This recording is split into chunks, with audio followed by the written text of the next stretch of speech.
Hello and welcome back to the Game Bet Match podcast. I'm your host, Manny Friedman, along with my co-host, Brad Sloan. Right, back in the house. It's been a while since we've done a conventional pod. We've done a couple Twitter spaces. Yeah, it's been like a week and Last a couple half, weeks. Manny. Like I don't think we did one all I week. know. We were going to do one Sunday, and then I can't remember what happened. I think you drove back home late. Then Monday, Yep. I think I fell asleep. Like it was just like a disastrous. Like life just got in the way, and then we decided to do Spaces Yeah. instead because Spaces is also a lot of fun.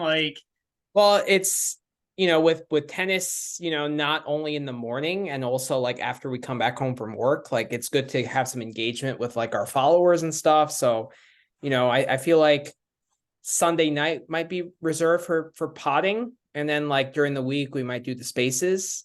That's kind of how I see the summer going, because like the matches are during the day now for us. They're not in Europe anymore. So but yeah, it's we're back in the house. Yeah. That's yeah. So I guess let's get into it. So I guess we're just gonna recap mainly what happened this week in Kitzbuhel, Washington, and Los Cabos, and then we'll kind of dive deep into Toronto. So that's what we're gonna do in this pod. So I guess let's start with Washington, since it's like fresh in our mind, and Daniel Evans. I was on the other side. I was on Griekspoor. Good. Brad called it perfectly. He didn't. I love when not only do like what you didn't only get the bet correct. You called the exact game script correctly. Yeah. Which was. I just wish I had bet Evans 2-0, but like I went kind of lame and bet Evans money line. Yeah. But like, I mean, I'll live with it. Like, I'll take the plus 110. There's nothing wrong with hitting a bet at plus 110. Like, yeah, that's good. That's good. Yeah, I was on the Greek sports side just because, like, for me, it's very hard to back a guy who has been good this week, no doubt, but has been horrible the entire week. And like 2 matches is not enough of a sample size to really have me back him, especially in the final when nerves are going to come into play. So that was more kind of my rationale. And I thought Griekspoor had, kind of more power, would be able to bully him around the court. I thought he would hold serve more easily. Brad obviously got it right with the tactical aspect of it.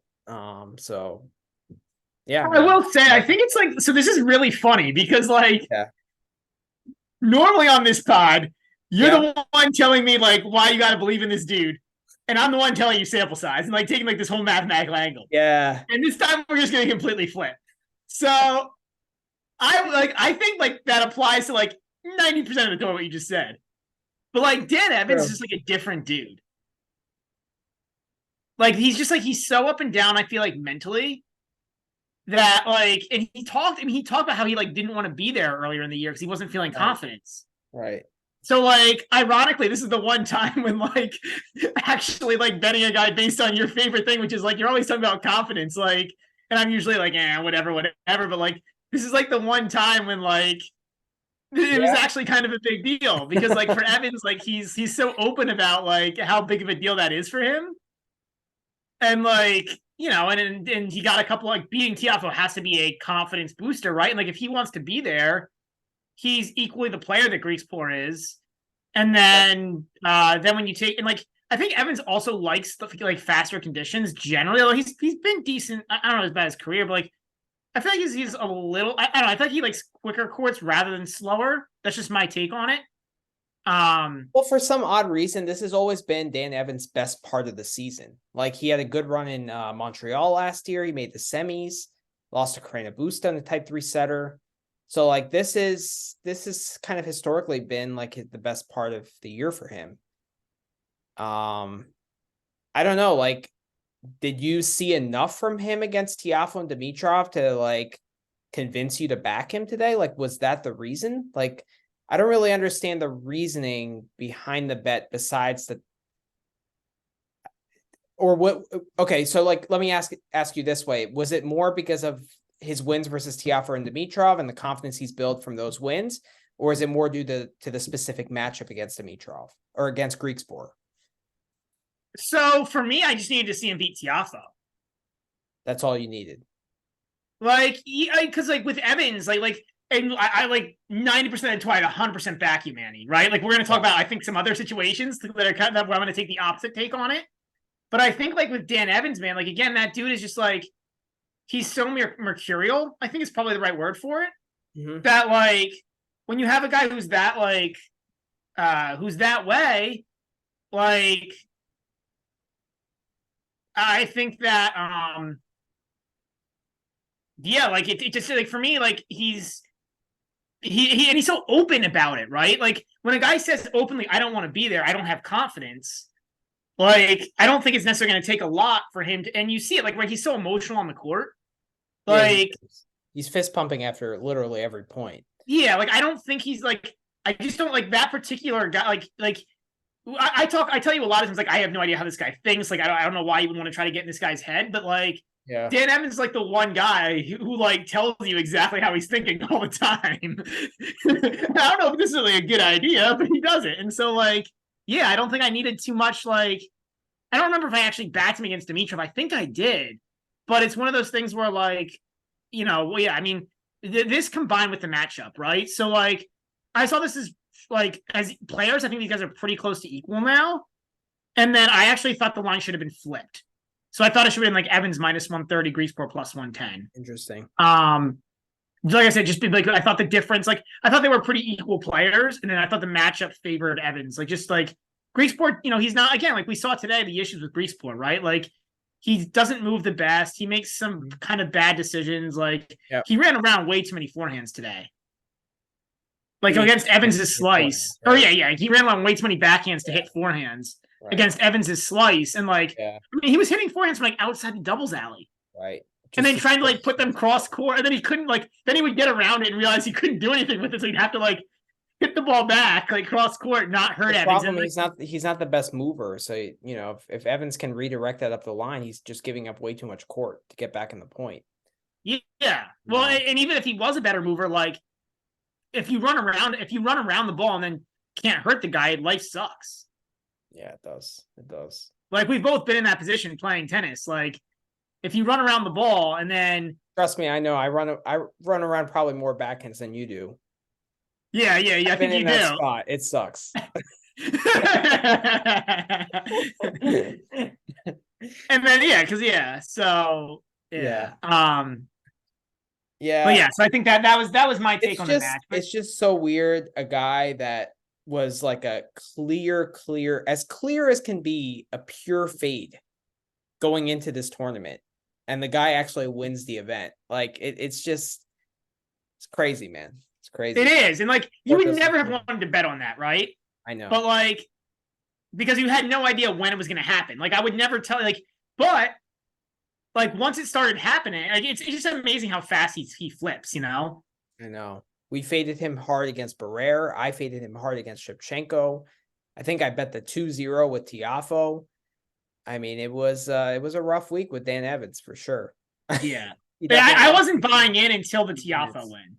Okay. The Tiafoe win was excellent, I have to say. That was he played so well, and I was like, okay, like that was the moment I was like, okay, like he's back. And also again, like he seems to do really well in this part of the season.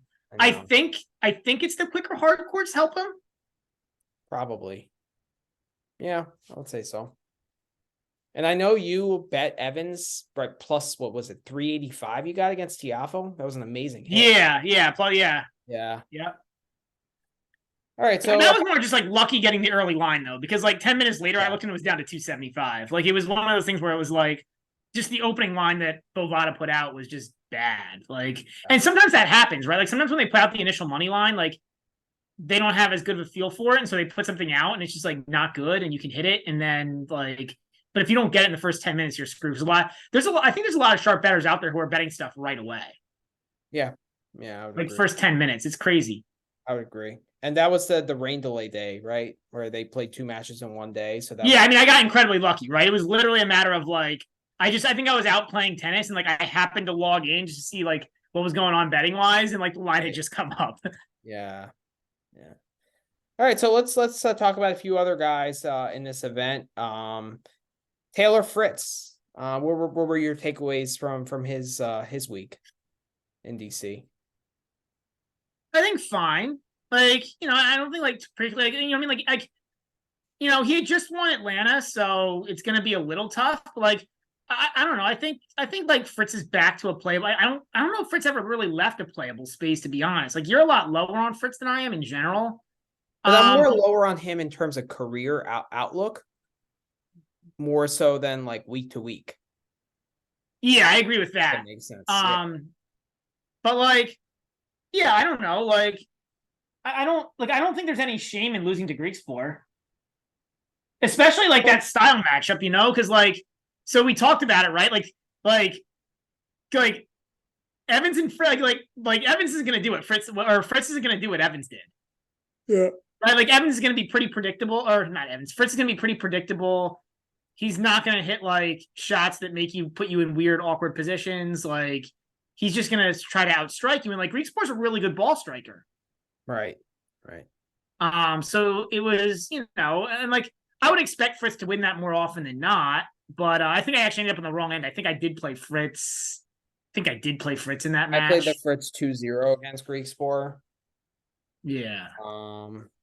But yeah, I mean, Tidbits made a good point on the spaces. Like, he actually thought that was a good loss for Fritz. Like, if he ended up going, playing finals in Atlanta or winning Atlanta and then playing finals here, it's just a lot of tennis before 2 Masters 1000s, So in a way, just to save his body, it probably, did him good to lose that match in a way, right? I think so. Yeah, I think it's a good loss for Fritz. Like, if there is such a thing as a good loss, yeah, and like, yeah, and you do wonder like how, not that Fritz tanked, but like how desperate Fritz was to win that match. I don't know. His demeanor seems the same in any match, honestly. Like, I don't really like a 250 or a 500 or a Grand Slam. Like, yeah, I think you're probably right. It seems like he just goes out there and tries to win every match he plays. Like, he doesn't really overthink it, which I think is a good thing. Like, I like that. I mean, I think it's good for the sport. You know what I mean? We've talked enough about like how guys don't do that and how bad it is for the sport. So yeah, I'll agree with you. Tiafoe. I don't necessarily think that was a bad loss just because of how well Evans played. Like, Evans played out of his mind in that match. It was incredible. Yeah, I agree. It's another guy who I don't think this is particularly good or bad week. You know what I mean? Like, right. And honestly, I'm not even worried about, like, I don't know, man. Like, I also think like these, like, when these guys, like, Fritz is a little different, but for Tiafoe, like, he's coming back from Wimbledon, right? It's kind of a warm-up tournament for him for the 2 Masters in a way. Yeah. So like, I don't think it's like terrible either way. I thought he beat up Shang pretty good, which is good to see. Like, I expected it, but I thought it was good to see. Yeah, to win that 3-2 and not get into a long drawn out set, that was a good win. Yeah. Good win. Yeah, I tend to agree with you. Good, not good or bad. I just think Evans played out of his mind. Yeah, I agree. Yep. Like, I mean, I thought Evans played top 5 tennis in that match. That was incredible for 2 sets there. Like, he redlined. He was damn good. Probably top 5. That's probably accurate. Yeah. It's always hard to say, like, is this like top 5 tennis or not? But yeah, I generally agree. I thought it was pretty darn good. It was good. Let's go to a couple guys that lost early in this tournament. I wanted to hear your thoughts on FAA and Sebastian Korda. Let's start. So there's rumor out there that FAA is still hurt. That very well may be the case. Yeah. You know what I mean? Because I know you're going to tell me about tactics, which is probably true as well. Yeah, I don't know. I think like I don't know. I don't know what's up. I don't know what. I don't know. Like, it sucks. Like, it's always so hard to get news on injuries with tennis, and we'll talk about this probably more along the pod as well when we get some of the stuff for next week. But well, FAA has not won a single match since Lyon before the French, where he beat Lamas Ruiz 5-2, and then prior to that, he didn't win a match since Miami when he beat Montero 6-6. Which tells me he can't be right. Because, like, I mean, like, he shouldn't be losing to, like, Michael Moe. Like that just shouldn't be happening. I guess, but like So I was there in person against when he played Watnuki in Washington, and like he seemed fine physically. There was nothing taped. There was nothing like his movement was more than fine. I feel like he's just struggling for confidence. you never know though, man. Like I mean, like I said, that's just rumors that I think I've heard that he's still not right. I don't know. It's hard. I mean, either way, I'm not interested in betting him. You know what I mean? Like, but Yeah, I'm a but little disappointed he's playing Max Purcell. I don't know if that's a guy I would be willing to fade FAA with first round of Toronto. But I don't know. I mean, maybe I will, to be honest. If I get a good enough line. Like, yeah, I and then the mean, matches he's playing, he just doesn't break. Like his return game is just awful. He didn't break Watnuki the entire match. Mo, there were 3 tie breaks in that match. I So know. I don't know. It's just it's sad almost. Like I wish so much for like just a tennis standpoint that he was in the mix. Yeah, Because well, because I mean, he's when he's playing well, like he has so much talent, right? Like the between the strokes, the athleticism, the big serve, like, and he was yeah, playing so well last year. right. Yeah, I don't know, man. It's just it's so hard because these guys like never again you don't hear from these guys in the way you do in other sports. You know what I mean? Like whether it be physical or like anything about any riffs. Like it's very because Yeah. it's individual players. Like it's much more concealed. Yeah. Yeah. Um. So, but yeah, I mean, obviously he's struggling, and like if he's playing, then you have to fade him. You have to. You have to.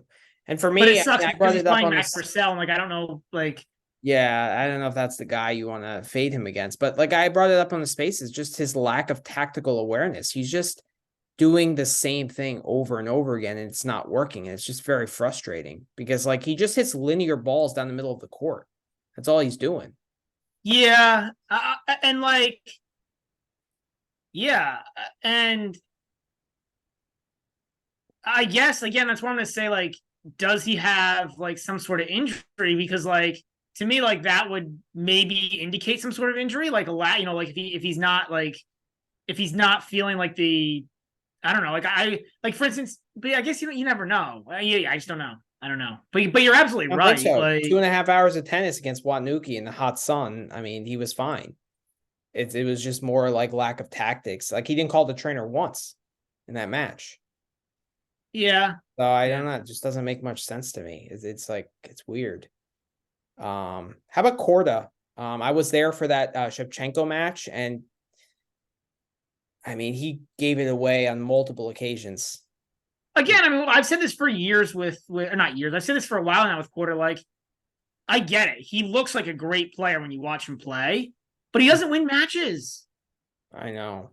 Like, he Yeah. doesn't win tennis matches. Like, I know he beat Medvedev at Australia, and that was amazing. Yeah. But like in general, like he doesn't win tennis matches. And like at some point, like, I mean, like, okay, you had a nice run at Queen's Club. That's fine. And then, but then, like, and I know he's been hurt, but I don't know, man. Like, again, he had a really good run in Australia. Mm-hmm. But then since then, it's just like, Yeah. and then And if you go back before that, it felt like it was always the same thing of like this, this like, there were also just periods in that match against Shevchenko where his forehand just totally betrayed him.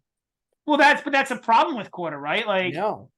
I know it's a huge problem. Like he can't really be aggressive on that forehand because there's some technical lapse on it. It's just weird. And he just kind of like falls back or just doesn't like this. The swing is just like it's just strange. And like at the end of the second set, the tie break, I think he was up 5-4, and he just had 3 atrocious forehand errors to give the set to Shevchenko. So yeah, I don't know. I don't know. Who does Korda play first round in Toronto? Etch. Ooh. Interesting. Yeah. We'll get into that, I guess, when we talk about the Yeah, individual that might be a matches. nice fun fade spot for Manny Yeah. over here. So yeah, I don't know. I'm not very high on Korda. I just don't see much improvement with his game, to be honest. Yeah. So anything else in Washington you wanna come off talk about? I think I'm kind of off the Eubanks train right now.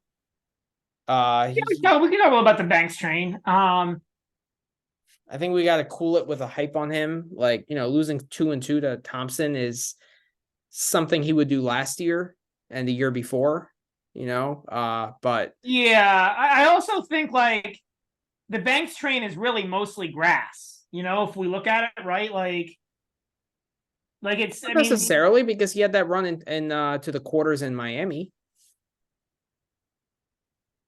Okay. So it's grass plus a run to the quarters in Miami. Yeah, he needs a really fast hard court. I just think that regression is evident, like it was bound to happen. We had talked about how this was going to happen. Right. Because actually Sean Calvert brought it up on his pod, like the stats on Eubanks don't look tremendous. Like a lot of this was winning tiebreaks. Didn't he win like 9 tiebreaks in a row or something? Yeah, he did, yep. Which is not sustainable for anyone. It's not sustainable for Novak Djokovic. Right. Like, let alone Chris Eubanks. Right. So like, yeah, I think, it's we probably should have, it's a fun ride though, man. Like he's just so fun to bet on. Yeah, he's fun. He has an endearing personality. He's a good guy to root for. I just don't think that that's where you want to put your money. If you just watch and root for him to, you don't have to bet every tennis match. If you want to just watch, you do. You do. I do, but if I don't bet, then I don't root for him. But yeah, I wouldn't put my money on Eubanks right now. Losing 2-2 to Thompson is not good, and it's just regression is evident, with him. I don't think he played well against Vukic in Atlanta. No, he didn't play well against Vukic at all. But I don't. Yeah, for me, it's more just I don't think it was fun. But I agree with you. The problem is we'll talk about him more too, because he plays Monfils. We'll talk about that match. Okay. I think that's an interesting match to talk about. Match. Very interesting. Besides that, there was it's not too much to really bring up here. What about Wolf? JJ Wolf? Yeah. Good week for him. Not too many takeaways, to be honest. It's really the same. Yeah. He lost in the semis, right? Or do the semis or finals? Lost in the quarters to Griekspoor, 5-4. No, I'm saying in Atlanta. Did he lose semis? Or he lost in the semis to Fritz. Yeah. Yeah. Yeah. Yeah. Probably as expected. Yeah, it's kind of as expected. He's doing well. For he's not losing first round like FAA and Korda, so yeah. Not bad. We could talk some Grigor. Grigor, that was just I was disappointed that Grigor lost to Evans. After Evans played 2 matches in a day and Grigor played none. That was a pretty disappointing loss for Grigor not to come through. Would you characterize it as a Grigor dud? A little. I don't think a complete dud because Evans played pretty well. It was funny because I played the Grigor under 12.5 in that. That's what I played on the Evans. I played the Grigor. That was a great I remember telling you this is either going to be either Grigor's going down in 2 or he's winning in 2. That was really funny. That was good. I think that what Tidbit said about Grigor on the spaces was really funny. That was hilarious. You said something like, "Oh, Grigor is good for what one dud in 10 matches or something like that." Yeah, Tidbit's my friend. He must be a big fan. Yeah. That was really funny. That was good. But that sums up Grigor Dimitrov in you know, in a nutshell. And it makes him really hard to bet. It does. Because like any line you have like, because like the difference between like -150 and even money is 10%. Right. Right. So like like if you have to like discount it like a 10, if you do like a 10% dud discount, like that's a huge discount. Yeah. It is. And it's almost impossible to figure out when the dud is coming. It's like like, like, I think we should go through like when the season ends, like going into the next season, we should make a list of guys who are easy to bet, kind of you have to bet based on the spot, right? Like match to match, and then bet guys that are just impossible to bet, like really hard to get a read. I think we should have a list of all three. We should. That would be a fun postseason list. That will be a fun list because like Grigor is clearly like Kecmanovic, like those guys. They're yeah. There's a few of these guys that are just like impossible to bet. Yeah, impossible to get a read on. Yeah. All right, so that's Washington. Congrats to Dan Evans. I guess real congrats to Dan Evans, man. Exciting times for him. Yeah, I guess he's off our fate list. Yeah, I think so. Yeah. Yeah. So let's head over to Austria, which was probably one of my worst tournaments in terms of betting. This was just god. This was a tough one to bet, especially because like you thought this would be fun, clay altitude. Like I thought it was gonna be a fun tourney to bet. But the other clay altitude tournaments I've done really well. And this tournament I just stunk the just yeah, I didn't do too much better. Horribly. I mean, I thought Baez and Thiem, the two guys that made the finals, were guys to fade. And like, look what happened, you know? I mean, I was fading Thiem all week. I got destroyed by Thiem, destroyed my bank account. Yeah. And I think I lost 2 or 3 matches on Thiem. I don't bet that often. So if I'm betting a guy against a guy 2 or 3 times in a week and I'm losing, it's not a good sign for me. Right. So I guess let's start there. So I don't necessarily think Thiem is back, to be honest. Like in his hard court swing, I might continue fading him. Yeah, if he plays, he doesn't even get into tournaments now. He needs wild cards and like he needs wild cards for the most part. But I mean, yeah. I so like Vanch and I kind of had this debate on the spaces last night. And I mean, Vanch is great. So like, this isn't a call out. Like I'm going to call out Vanch's opinion, but it's not a call out on Vanch. Yeah. But yeah, I think we're all getting way too hyped up for that team. Like if you look at his results, like in this tournament, even in this tournament, which is like, okay, this is like a dream tournament for Thiem, right? It's in his home country, like, and we're saying like, oh, this is a dream run. He made a final. Okay, let's look at his results. Like, he took my money against Bagnus. I bet Bagnus to win a set. Bagnus had 7 set points between the 2 sets. That's rough. That was a painful beat. You bet Bagnus to win a set, right? Not to win a set, not to win the match, to win a set. That's one of the most. And it was like pretty good. It was like plus 125 or something. Like, yeah. So it was like obviously a fade team, not like necessarily a pro Bagnus, and he took my money. Yeah. I bet Zhang money line. I think that was our bet of the day. Yeah, I bet Zhang money line. Tiafoe team got there in 3 though, right? Like he beat Zhang. Like not terrible performance. Zhang has been playing really well and like play altitude. That's not the easiest, but not amazing. Yeah. Coors, he beats Rinderknecht in 3. Like Rinderknecht has not been good. That was the one match I did bet Thiem on. I bet Thiem -1.5 there. Yeah, he's been a little better on the Challenger Tour, Rinderknecht lately, but like still not impressive. Right. Then he beat Djere. He scammed to win over Djere. Like Djere went 0 for 12 on break point. Jesus. And he blew 5 match points.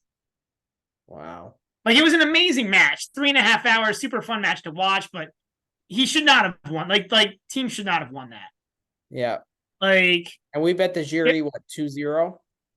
Yeah. Did Djere did he have any match points? He had 5. 5 in the second set. Yeah, he went 0 for 12 on break points.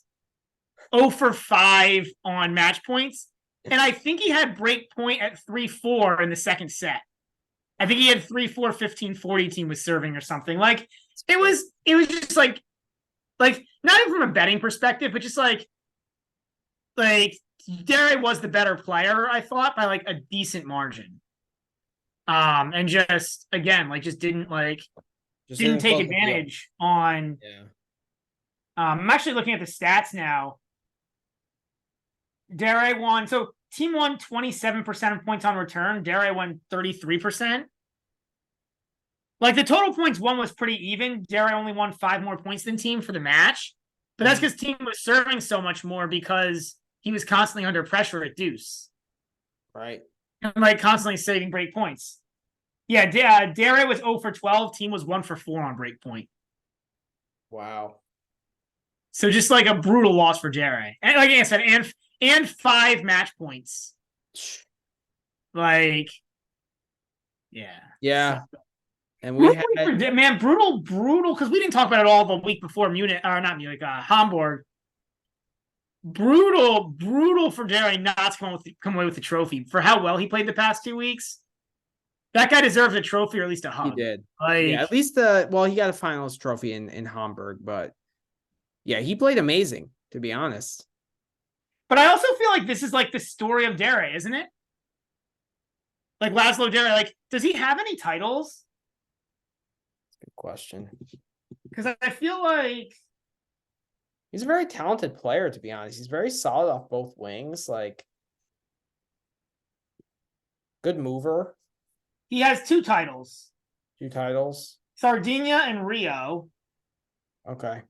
And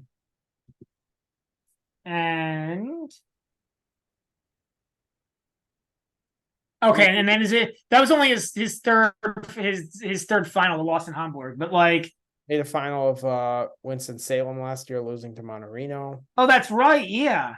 Right? Yeah. Okay, no. So then he's got 3. Yeah, he's 2 and 3 in finals in his career. So it's not as bad as I thought. Because he lost in Cagliari also. Well, he won Rio without dropping a set. Wow. Yeah. Career high ranking of number 27 in the world.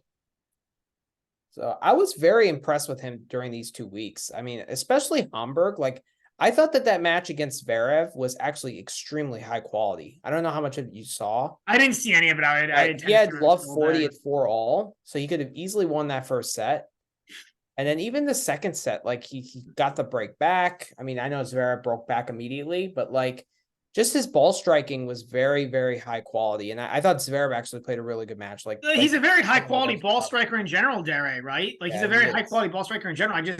And maybe I'm wrong. Like I haven't seen any like stats on this, but I feel like he's another guy that like just has a really hard time at the ends of matches.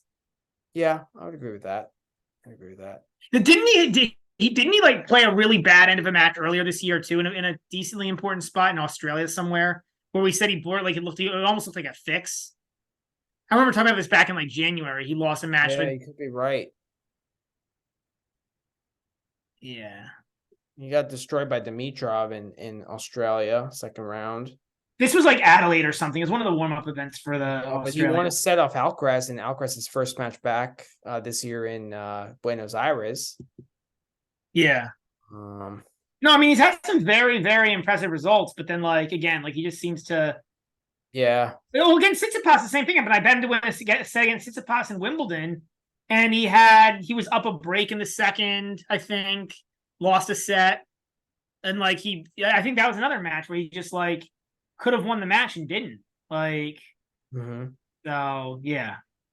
Yeah, and then like Hamburg, like his wins were very impressive, beating Etch in straight sets. Then Pella was a good win, beating Musetti in straights. Yeah, and Zhang in straight sets. Zhang won 5 return points in the entire match. Yeah, that's amazing. That's amazing. That was a hell of a performance. 50 on clay, 31 on clay. That was amazing. And then like against against Zverev, he won 21 return points. So 20, and Zverev only won 24. So that was a pretty, like, it was closer than the score indicated. I agree with you. But yeah, I mean, impressive. I'm curious to see how it's going to translate into the hard court swing.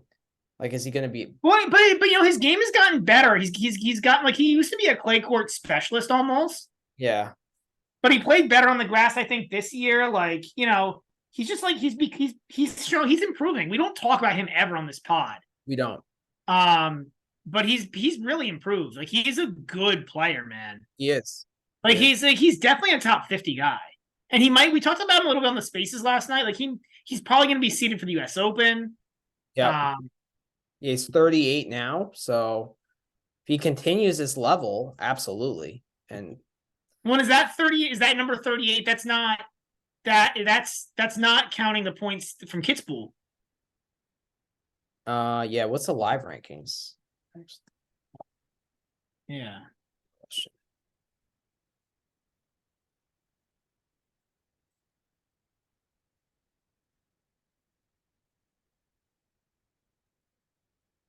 35 in the live rankings.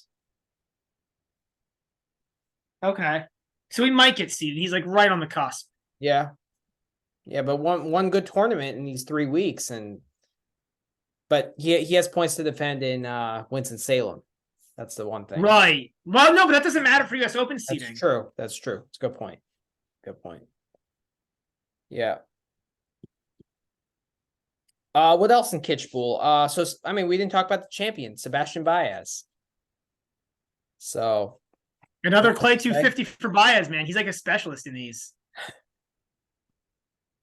Right? Yeah. It feels like and it makes sense because like he's only really playable on clay. And we've talked about him a little bit before. Like he's only playable on clay, and it's not because of the power, it's because of the movement. Mm-hmm. He just only moves well on clay courts. Yeah. But to be honest, I didn't like what I've seen from Baez throughout the year, like in every other clay event that he's played besides Cordoba, which he won. I just thought he was going a little bit too big, and he was kind of erratic from the ground. He cleaned it up. I didn't see any change against Medvedev. I know we were all over that early in the week. But Medvedev he just played an awful match. So that was kind of, that started the pain for the rest of the week for me. And then I was all over RCB, to be honest. And he beat RCB 1 and 2, which that's really, I was on RCB also. I mean, I was yeah. I mean, look, he good on him. He surprised me. Like, yeah. And then he beat Alex Molchan 4 and 3. And I thought after Molchan had that miracle comeback against Offner, coming back from a set and 5-love down in the second, that might be the choke job of the year, to be honest, for Sebastian. Oh, I know that. I mean, I don't think I've ever seen a guy blow a 5-love lead up a set in 5-love and lose a match. That was, and Offner made it to the tiebreak, and then he also made it to the tiebreak in the third and lost that also. Yeah, that was brutal, man. Offner, I had an Offner outright to win the tourney. He might be a fade guy for the rest of the year because of that loss. Like that kind of loss is what like destroys you mentally as well. A little bit. I also don't know how good Offner is on hard courts. True. And it's gonna be really tough to it's gonna be it's true. I need to think about that more, but yeah, I don't know. And like it's also like he's not getting into a lot of events because he's ranking just shot up. And a lot of these events have like a they do the entry list like 4 to 6 weeks before. So like I don't even know if he's. I guess he'll get into U.S. Open, but he might not get into. He'll probably get into Winston-Salem in U.S. Open, but he won't get into He definitely won't get into Cincinnati or True, or Toronto. True. Maybe qualies. Yeah, maybe. And I don't even know if we'll get into qualies. Like it's a maybe. Yeah. Because there's so many like there's only 28 in the wild cards in the qualies draw for Cincinnati, and like a bunch of those spots are given out to wild cards. They have like they have a bunch of wild cards in that draw, and like those always go to Canadians. Mm-hmm. Yeah. I just thought like Molchan was kind of like in a destiny spot after that win against Offner. I thought like, okay, now this guy, he's going to get to the semis or final just because. Yeah, just because. I mean, it makes sense. Yeah, it's just like you pull a rabbit out of a hat, like. Yeah. But credit to Baez, he held strong there. And then we faded Baez against Echeverry too, right? Like, I think that was we both do. I think that was a play of the day that we faded on. Yeah, that was more a price play, to be honest. Like I just thought Etch should have been a bigger favorite there, just because of like how he's played all year comparatively. And like I don't know. I didn't see this match. Baez won 3 more points. I think it was a very even match. And from what I remembered about it, like reading about it, Etch just played a couple terrible games at the end. Yeah, I mean, it was I a think it close was match. That's a 4-all, and three-setter. he got broken. He got broken to love, and then Baez held to love, something like that. Yeah. But yeah. And then credit to you, you bet Baez money line against Thiem just because like that was just Thiem being gassed, right? Yeah, I mean, it was mostly Thiem getting a really good price again for a guy who I wasn't impressed by. Like, it was a pick 'em, and I didn't think it should be pick 'em. Like, I thought it should have been like minus 150 or something. Like, Yeah. Baez is just a better player. Like, I'll take a struggling Baez over like a hot team. Like that I don't even think this is that hot. You know, we just talked about it, right? Like, I guess this is a hot team, but like, I mean, I get it. Team was at home, etc. So maybe it's not 150, maybe it's like 130, but like, man, I still thought that like, this was pretty big, like they were giving Team a lot of credit for the home court and for having kind of like a week of destiny. It was, I guess looking back on it, it wasn't like an amazing like I hit it and I felt good about it, but it wasn't like a ridiculously amazing spot. I didn't think. Okay. Like, maybe like I said, I probably like I don't think I would have taken it if it was like minus 135, minus 140. Right. So I thought there was maybe 50. Baez played 2.5 hours the day before as well. It's not like he didn't play. But Teams was way later, right? Because Teams true. went like late into the night. Like I think it was the last match. It went until like Right. 9:30, 10 o'clock at night, and they came back and played the final the next Pretty day at like early, 2 p.m. or something. Right. Yeah. I mean, it just shows how bad betting it was because like I faded Thiem multiple times, I faded Baez multiple times, and when both guys make the final, you just know you're in for a bad week. Yeah. Anything else in Kitzbuhel?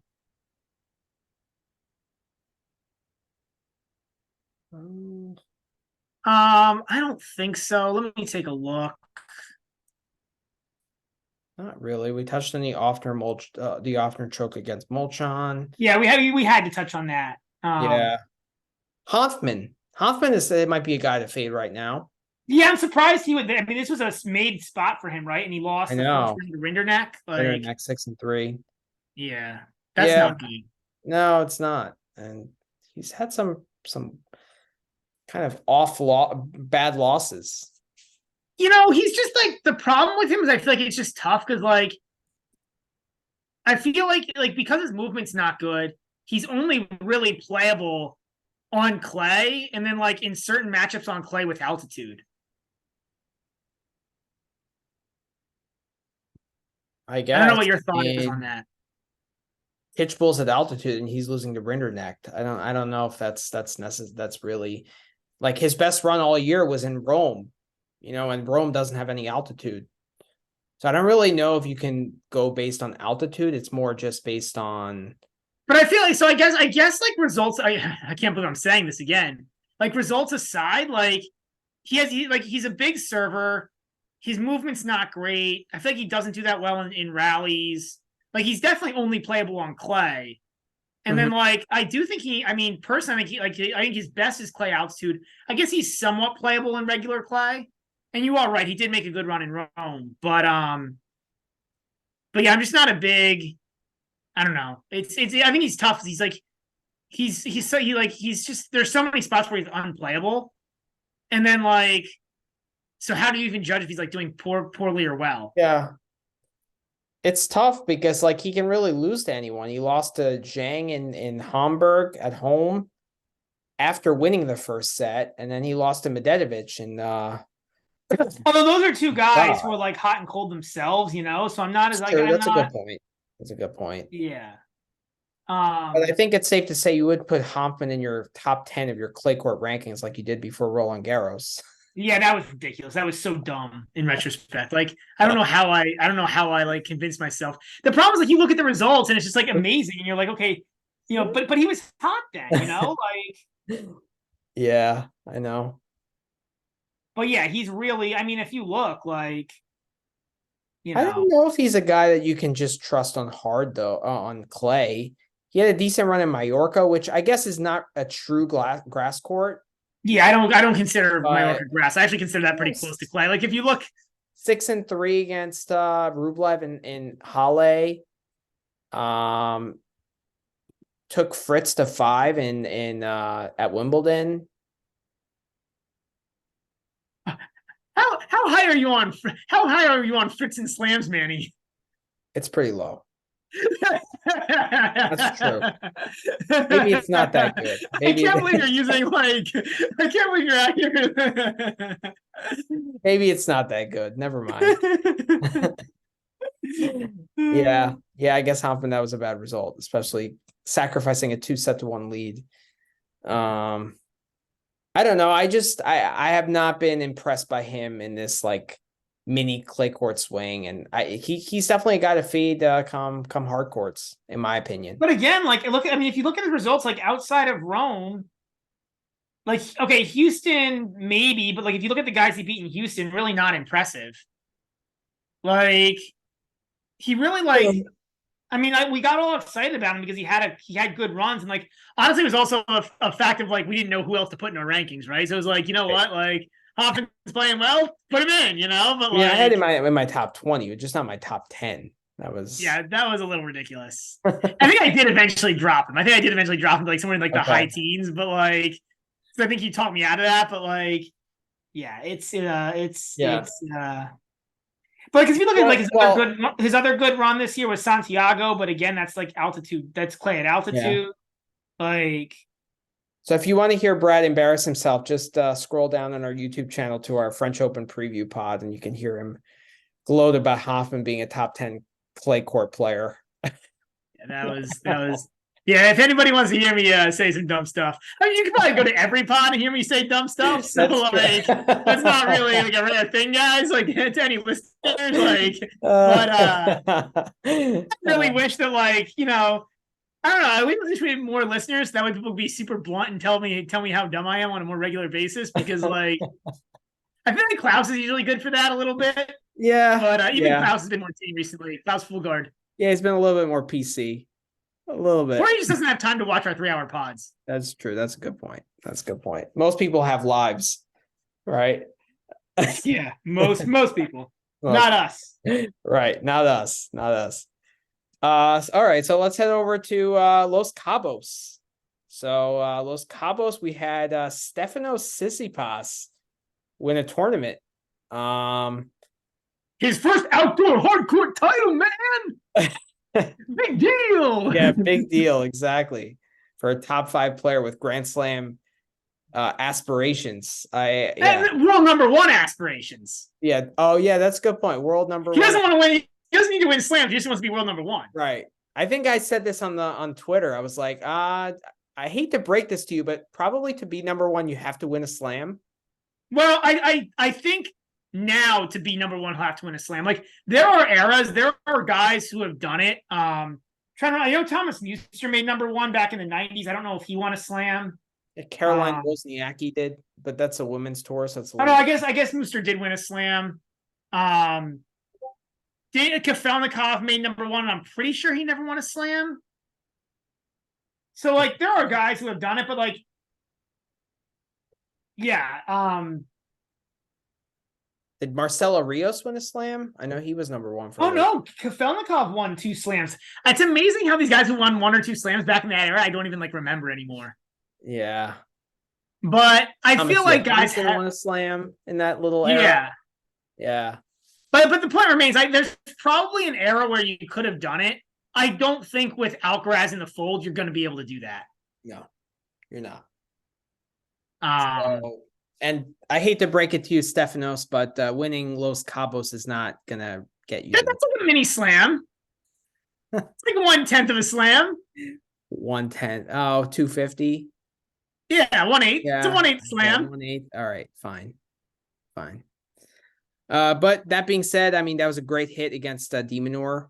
That's just a fantastic matchup for Steph. Well, so, and we talk about this, right? Like on a more general level, we had the conversation with Tidbits. Like, it's always good to look at head-to-head, I think, but like you really have to contextualize it. Yeah. So that's the first thing I wanted to say. And like, But like, okay, so you look at that the head-to-head with Demon and you say, okay, the thing with that head-to-head is like it's very obvious why. Right? Like, what does Steph want to do? Attack. Okay, we can debate if he's the best attacker in the game. He's a top 5 attacker in the game for damn sure. Yep. Like, what does Minaur do? Defend. Especially on a slow court, he's gonna you're gonna get chances to attack. Like, right. Exactly. So like, and on a slower court, the backhand holds up a little bit better, right? Like he's not rushed. Yep. I think it's one of the reasons he actually likes clay, even though he does have the big attacking game. Minaur doesn't have a massive serve to like trouble with the backhand return. So yeah, like it's just I mean it's just a matchup made for Tsitsipas. And the second thing I wanted to say about that is like, you know, we can say that was a ridiculous line because I think it was like 3.5. We can say that was a ridiculous line. And it should have been at least 4.5, 5. It opened at 2.5. It opened at 2.5. But I guess the counter argument, and like this is the argument for like why you need to be both qualitative and quantitative is it better, is because like the quant would have said that if you take out the head-to-head, like De Minaur minus +2.5 is probably a good bet. If you ignored the qualitative aspects, like if you looked at just pure numbers, like they're probably pretty close. But the matchup just outweighs everything here. Yep. Yeah. And Tsitsipas is a very matchup dependent guy in terms of betting. I agree with that statement. Yeah. Because like, say, for example, if he was playing Jan-Lennard Struff, right? Just based on pedigree and all that, like he'd probably be around a 3.5 game favorite, just like he would be against De Minaur. But would you ever lay games against Jan-Lennard Struff with Tsitsipas? No. Oh no, right? Just because of that matchup, because like Struff is going to want to take the racket out of his hand. I mean, you might lay like 1.5 or something. Like I don't think I would even do that. I would be tempted to play the +1.5 or play like over 23. You know, like that kind of line, right? But with it's just totally different. Yeah. You know, like same thing against like Schwartzman. If he was playing like someone like that, right? I'd lay 4.5. I'd lay probably 5. I actually regret not being more aggressive and going with like an alternate line of like 4.5 or 5.5. Yeah, so I did pretty well. I had a same game parlay of Tsitsipas and under 21.5 at +185, and I thought that was really ridiculous line to like. I thought that should have been like, if that honestly, even that same game parlay I thought should have been like closer to even money. Right. I mean, look at the match against Yari. You know, like I know Yari gassed out in the third, right? But like that was 7-6, 6-7 in the first 2 sets, and Yari was only a 3. I think it was a similar spread. I was so pissed because I took instead because the over was pretty high here, so instead of taking the over, I think right wasn't the over pretty high in this match? But I can't remember the De Minaur one or the Yari one. The Yari one. I think it was 23.5. Yeah, so I think I took Yari plus the 3 instead of the over, and the third set screwed me over. Yeah, it was 6-2. He just gassed out, right? Like that wasn't a bad bet. It just like, yeah. But this is a problem for Yari. Like he does gas out. Like he did the same thing against Alcaraz. I feel like he's had the same issue with late in matches a couple times. In like maybe because Etchik had the issue. Like he didn't really gas out against Rude at the French, but that was a long 3-setter. So if it went 4 or 5, he probably would. Yeah. Right. So. Yeah. I guess we can talk about Yari. Like, I know you love Yari. I'm not as high on him on anything that's not clay. I love him on clay. I don't love him on anything that's not clay, but you're a little higher on him. So I don't know. It'd be, but I mean, that's a good match. Like, where do you put where would you put Yari? Like, where in your like true rankings, where would you put Nico Yari? Like, on what surface? Like, what in what context? Well, let's start. Let's go with a hard court. Let's do a hard court, like a medium hard court, like at the U.S. Open. Since that's kind of coming up, it's a big tournament. Probably put him between like 20 and 25, like in that area. Okay. Yeah, that's probably where I put him. I don't know. I mean, like if I was any player, I wouldn't want to see him in my side. It's the section of the draw, to be honest. Oh, I don't think you ever want to see that guy on your side of the draw. No, you don't. But Why do you put him a little lower than that? oh, I put him well lower than that. I think I put him more in like the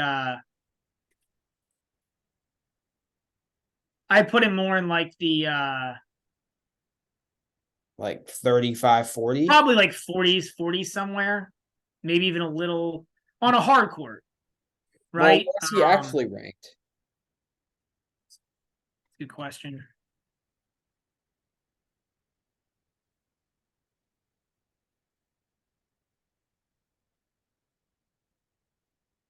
He's 28.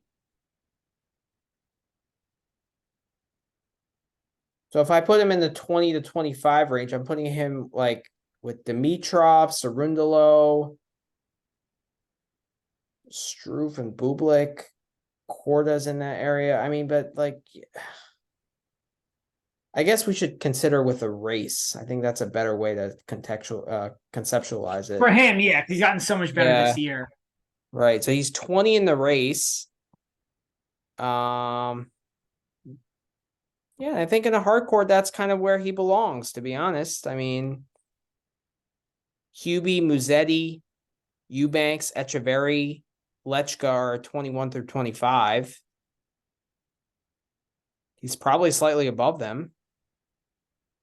Above them, you got Griekspoor, Dimitrov, Cerundolo, Minaur, Nori, Tiafoe, Paul, Kachanov, and Zverev. That's 10 to 20 in reverse order. You know, it's so tough because like you look at it and like if you look at the race rankings, it's like it's such a mess. Like Wolf is 44 and Vukic is 45, but I would put Wolf nowhere near Vukic. Like I would have Wolf way ahead, you know? Yeah. But honestly, where Yari is in the race is kind of where I would have him, to be honest. Like in that Griekspoor, Dimitrov, Hubie little area, you know? Yeah, I don't have him there. I've probably got him more in like the maybe in like the, I think somewhere around 40 feels right on a hard court. So you're talking about move nearly as well once you get off of clay. I'll just keep saying that. Near Popperin, RBA, Sonego, and Wolf, like that tier. I think so. Yeah, I think those are names where I like on a hard court. Yeah. All right. I know. It's hard. It's like RBA's been terrible, so like I probably wouldn't have even RBA there. Popperin is all over the place. I probably wouldn't have Popperin there. Would you have him above Shelton? What? Above or below Shelton? See, for me, Yari's way above Shelton. On clay, 100% agree. On clay, 100% agree. Even on hard. I saw what Ben Shelton did against Junshin Zhang in the last two matches in Atlanta and Washington. Didn't Shelton beat Yari in straights at the Aussie? But Yari's improved. We're talking about now. Yari improved so much since then. But I'm gonna fact check you.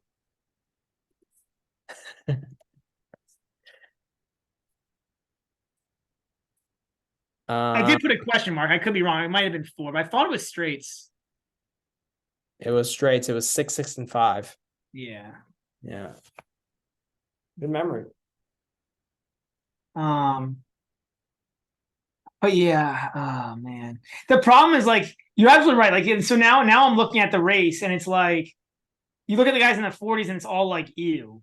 So maybe I don't know, like maybe like I think on a hard court I'd take Murray over him. Murray's at 35. Depending on the hard court, I think I would take Mannarino. So I'm not as high on you. It might not be 40s, but I don't know, man. I'm just we'll see. It'll be an interesting hardcore season. We differ a little bit here. That's why I wanted to have the conversation. Yeah, interesting. And it's tough because, to your point, like he's shown a lot of improvement. I agree, but most of it has come on clay court matches or slower courts in general. Yeah, I actually thought he had a pretty good Wimbledon. I like what I saw from him there. But they're the serve play. I guess that's the problem though. Like now that we talk about it, right? Like because like okay, I can say like yeah, I don't like him on fast courts, but then the serve plays up on fast courts. Exactly. So it's interesting. Exactly. It's an interesting call. It is. Conversation. I didn't learn much from Tsitsipas. I think he's improved slightly since the Halle Stuttgart, period of the season where he was just like a complete disaster. So I'm not just gonna like blindly fade Tsitsipas now, but he didn't really prove anything. Like he really should have won this tournament. Like if he didn't win this tournament, it would be a problem. Well, I actually disagree there. Okay. I think he got the right matchups. Like I think if you had to play Tommy Paul, that would be a lot harder. Like I just think he got like the thing is like if you look at this draw, like that de Minaur Tommy Paul match was like I think the two best players in the tournament in the draw. Mm-hmm. The problem was when de Minaur plays Tsitsipas, he's just done. Right? It doesn't even matter if de Minaur is playing better at the time. It's just like he's just not going to win that match.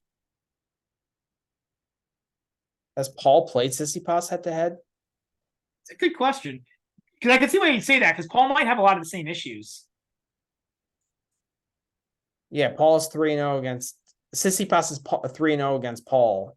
Beat him 2-4 in Paris last year, 1-4 in Lyon the year before, and 3-5 in Washington D.C. in 2019. So, well, 2019 you throw out, right? Because Paul you throw it away, right? Back then. But like, I don't know. I mean, yeah, I think you're right. It's probably the same issue. I think Paul would have had the same issue.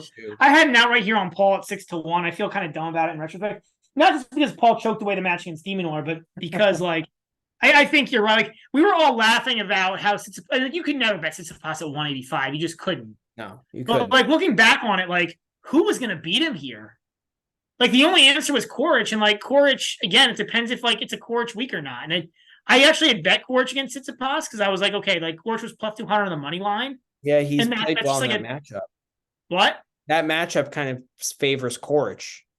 Yeah, it does. But then, like, Korda just played a bad match. Yeah. Like, Tsitsipas played really well, but Korda just played a bad match. But yeah, I mean, look, Tsitsipas beat Isner, Jari. Yeah, I was on Isner and Jari just because of that matchup, right? Like the big serve and, yeah, I was too. I mean, I took both guys plus games. Yeah. And I thought that 3 games was, like, pretty significant in that match. But, like, the Isner one, I was wrong. I was just dead wrong. Right. But I mean, I should have known that Isner wasn't going to show up for like Los Cabos. But the Jari match, I mean, I don't feel bad about that bet. Like Jari could have won that. How about Jari just being like a pure over guy? The problem is everybody knows that. Like the lines are always like over 23.5, over 24. Like it might still be. I did hit the over on Jari versus Brouwer. That was a joke. The Jari Brouwer over was 22 and a half because they thought Jari would. The books thought that Jari would just blow Brouwer out of the water, right?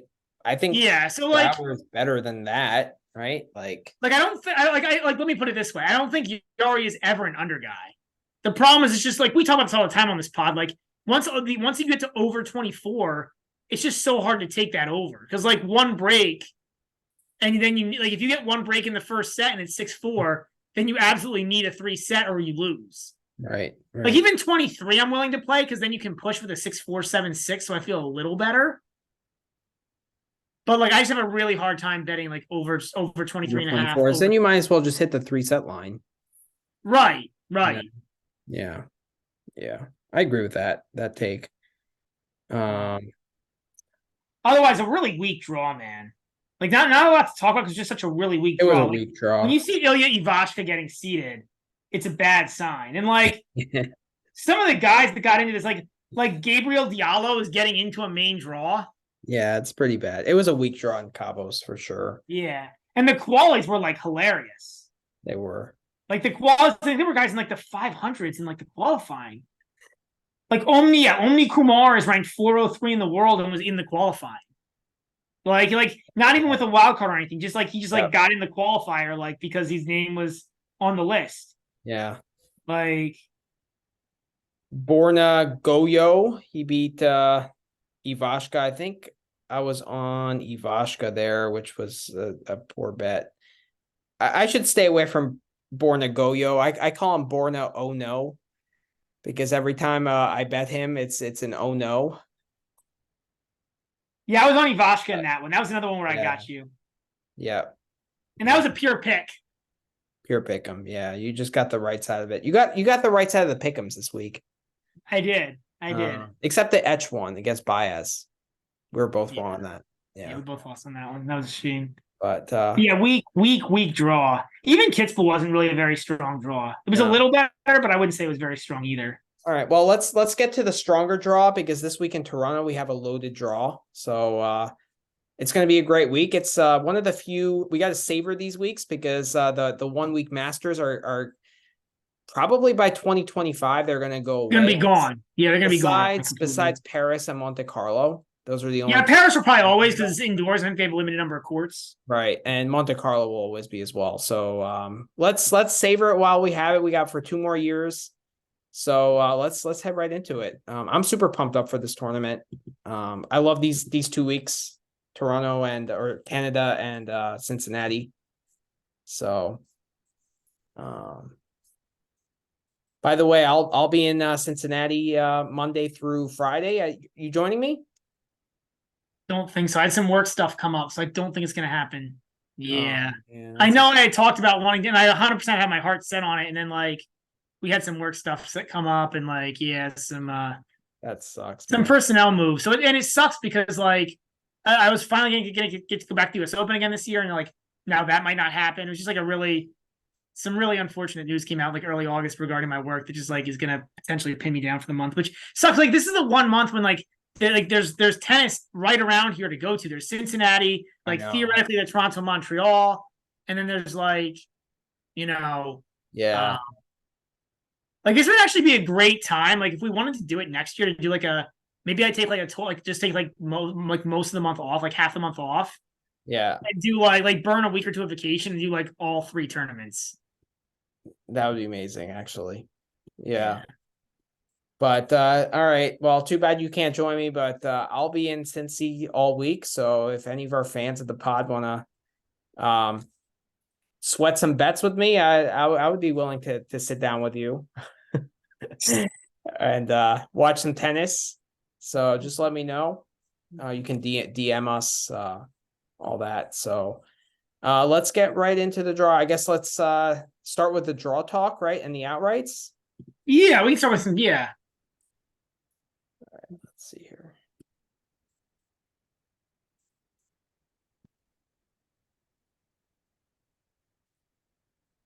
All right, so let's start with the draw here. We got top half. We got Carlos Alcaraz, the number 1 seed. First tournament after his Wimbledon title. He will play the winner of Ben Shelton against Zapata Morales. Then you got. I think that could be a really fun match potentially, that first rounder, if he plays Shelton. I'm not saying Shelton's going to win that, but I think it could be a fun match to watch. If he plays Shelton. Yeah, it could be fun. That could be good.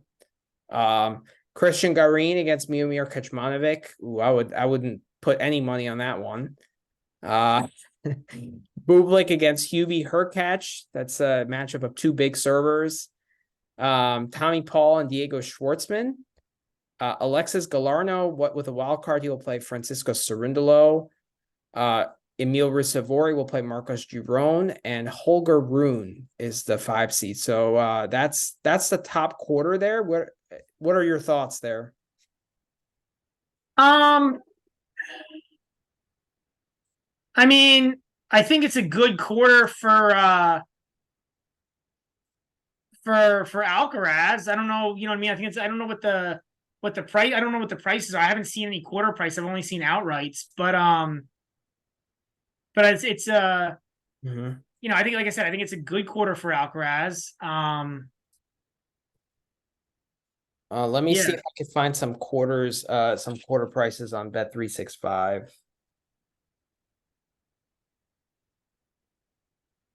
I don't think it's that easy for Alcaraz. Like, It's a really strong quarter. That's what I will say. It's a Yeah. given that you have Hubie in there who can win on any given day, Bublik is in there who could win on any Bublik is given dangerous. day. And this court, from what I've heard, plays like the faster side of medium. Yeah. Right? Yeah. Although I've never heard anybody call a court medium. But right? I've been talking about this with Tibbets on the pod. I've never heard anybody call a hard court slow, and I've never heard anybody call a hard court medium. Everybody's always like, it's even anyone else was like, oh, it's medium slow, and then like even like, like every quarter in a hard court is either medium fast or medium slow, or super fast. Yeah, but it's not like what's a super fast hard court like. Cincinnati, I guess, is a pretty fast hard court, right? I would say the indoor, like the French indoor hard courts are super fast. I think those are some of the fastest on the tour. I don't have the stats in front of me right now, but I think those. I mean, Australian Open is always the fastest of the slams, right? By a fair margin. Right. Those Australian hard courts tend to be pretty quick in general. So.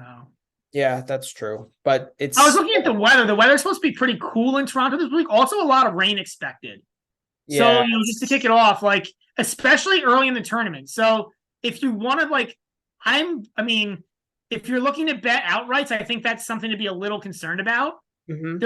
I think there's tomorrow's like 90 or 80% chance of rain. I think Tuesday's like 70, Thursday's like 60 or something. So you could, and like, I don't think they have any roofs, right? They don't have any roof courts here. So you could see some matches get outdoor. Yeah. Yeah. Tomorrow is really bad. Tuesday's quite bad too. Wednesday and Thursday are pretty good. Friday as well. So I think it clears up the back end of the week. It's just like, it's always scariest when you have a lot of rain planned the first 2 days, because that's when you need to get your matches in. Right. Well, it's advantage Alcaraz, right? It's advantage the top seeds who get that first round bye. Yeah, it's advantage buys. Right? That's 100% right. It's advantage to the bye guys. So that makes it. There are no quarter prices up yet, but I don't think I would really be willing to take anyone else besides Alcaraz here. When Alcaraz is plus 130, so there's no way I would take Alcaraz at plus 130. Not coming off of a Wimbledon title. So is coming off a Wimbledon title, is that a good thing, playing Alcaraz, or it's a bad thing? Like, is it a where he might be kind of like a little bit complacent, a little bit like, riding that high, or do you think like he's just gonna shrug it off and just get back to the grind? Like, for me, it's hard to tell. Yeah, I don't know if I can. I'm going to say the same thing. I don't think it's good for this tournament just because he hasn't played since it was right because he took the time off because he played 7 matches at Wimbledon. He won Queen's Club also, so he played a lot of grass tennis. He played hot. I get he took the time off, but I don't love him in this tournament.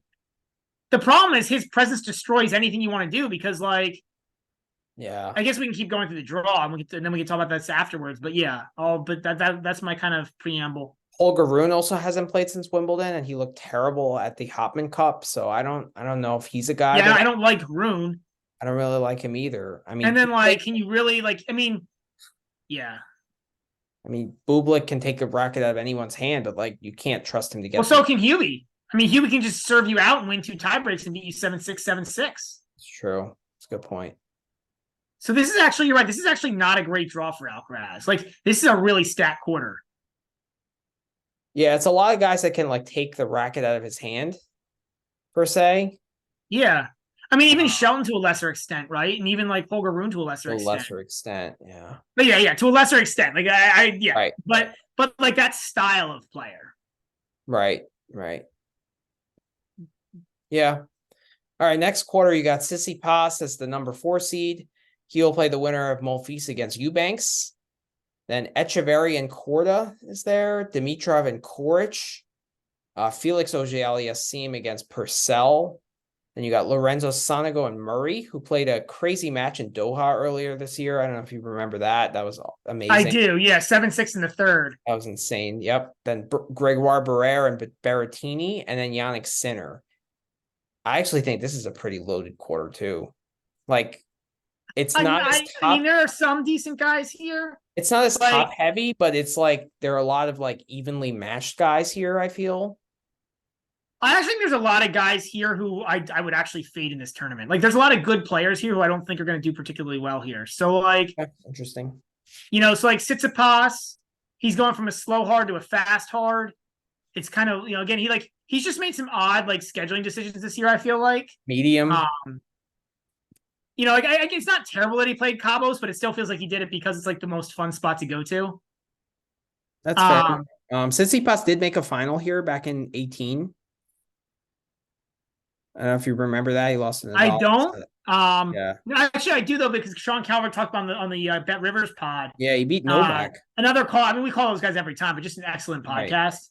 Right. Even when I don't agree with their takes, an excellent podcast. But yeah, I'm still not really hot on Tsitsipas yet, though, right? We just talked about him in Los Cabos. Like, I didn't think that was that impressive. So, Monfils, who, is he fit? How far can he go? Eubanks, I think the train is probably done. Etch coming off of clay to hard, right? Because he played the second clay season. Korda struggling. Dimitrov, always fun, but can always throw in a dud.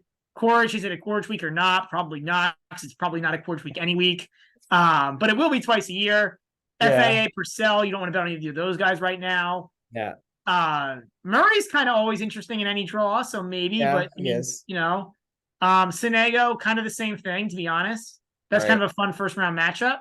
It is. Barrere, he's the Jaguar. That's my new nickname for him because he's just another guy. Yeah. Berrettini, is he fit or not? He hasn't played since Wimbledon, which is kind of weird. And then Sinner hasn't played since Wimbledon. And you can't trust him to get through any tournament. So yeah, you can't trust him to get through any tournament. So like, it's like a lot of good tennis players who I don't particularly want to bet on to do anything. Right. That's it would be interesting to look at a quarters price here, because I do think Murray would be a really interesting quarter price guy here, because like I think I would prefer to take him over Sonego, although it's close on a hard court. I actually wouldn't like Murray's chances against Sinner if they would play, though, just because like I don't think Murray can match that kind of ball striking. Like, he can be better mentally, better tactically, better physically. But if someone is he underpowered? I knew you would make fun of me if I used that word, so I decided not to. That's pretty much what I'm saying. He's underpowered. It's too funny how we like know each other so well now on this pod. I know. That is funny. But yeah, I get where you're going. And then if he beats Sinner, yeah, I mean, he can beat anybody else in this quarter. He could. Like, I think he may or may not be better than he may or may not be better right now than Korich. It's probably pretty close. But if it's like Dimitrov is like, there's just a huge mental gap there between Murray and Dimitrov. Mm-hmm. If he's Sonego's a tough match, but I think I put him as a slight favorite over Sonego. Mm-hmm. He'll beat, for whoever wins that match, will beat Purcell or FAA. Like Berrettini, I question the fitness. Barrere, you never know. But you're right. It's all about, can he beat Sinner? But like, yeah. I don't know. Is there any guys here that you would be willing to do like a rollover? Maybe do like a Murray rollover here? Yeah, I'd probably prefer to do it. Well, I'd probably prefer to do a Murray rollover for a little while here than Sinner. But I probably wouldn't roll him over like for more than 2 or 3 rounds, right? Let's do that this tournament, because we haven't done this all year. It's a strategy that the Match.9 guys actually talked about. Let's pick 1 or 2 guys to do a rollover and see how far we go. Is that something you'd be willing to do? Yeah, I mean, it's always tough, right? Because I feel like committing to a rollover is just a bad idea. Okay. Right? You're like committing to a bet before you look at the lines. Like, it's somebody who we can say, like, I think instead of like, I do agree with you. I think rather than saying I'd put it a different way. Rather than like putting an outright on, saying like, this is a guy who we like as a potential candidate.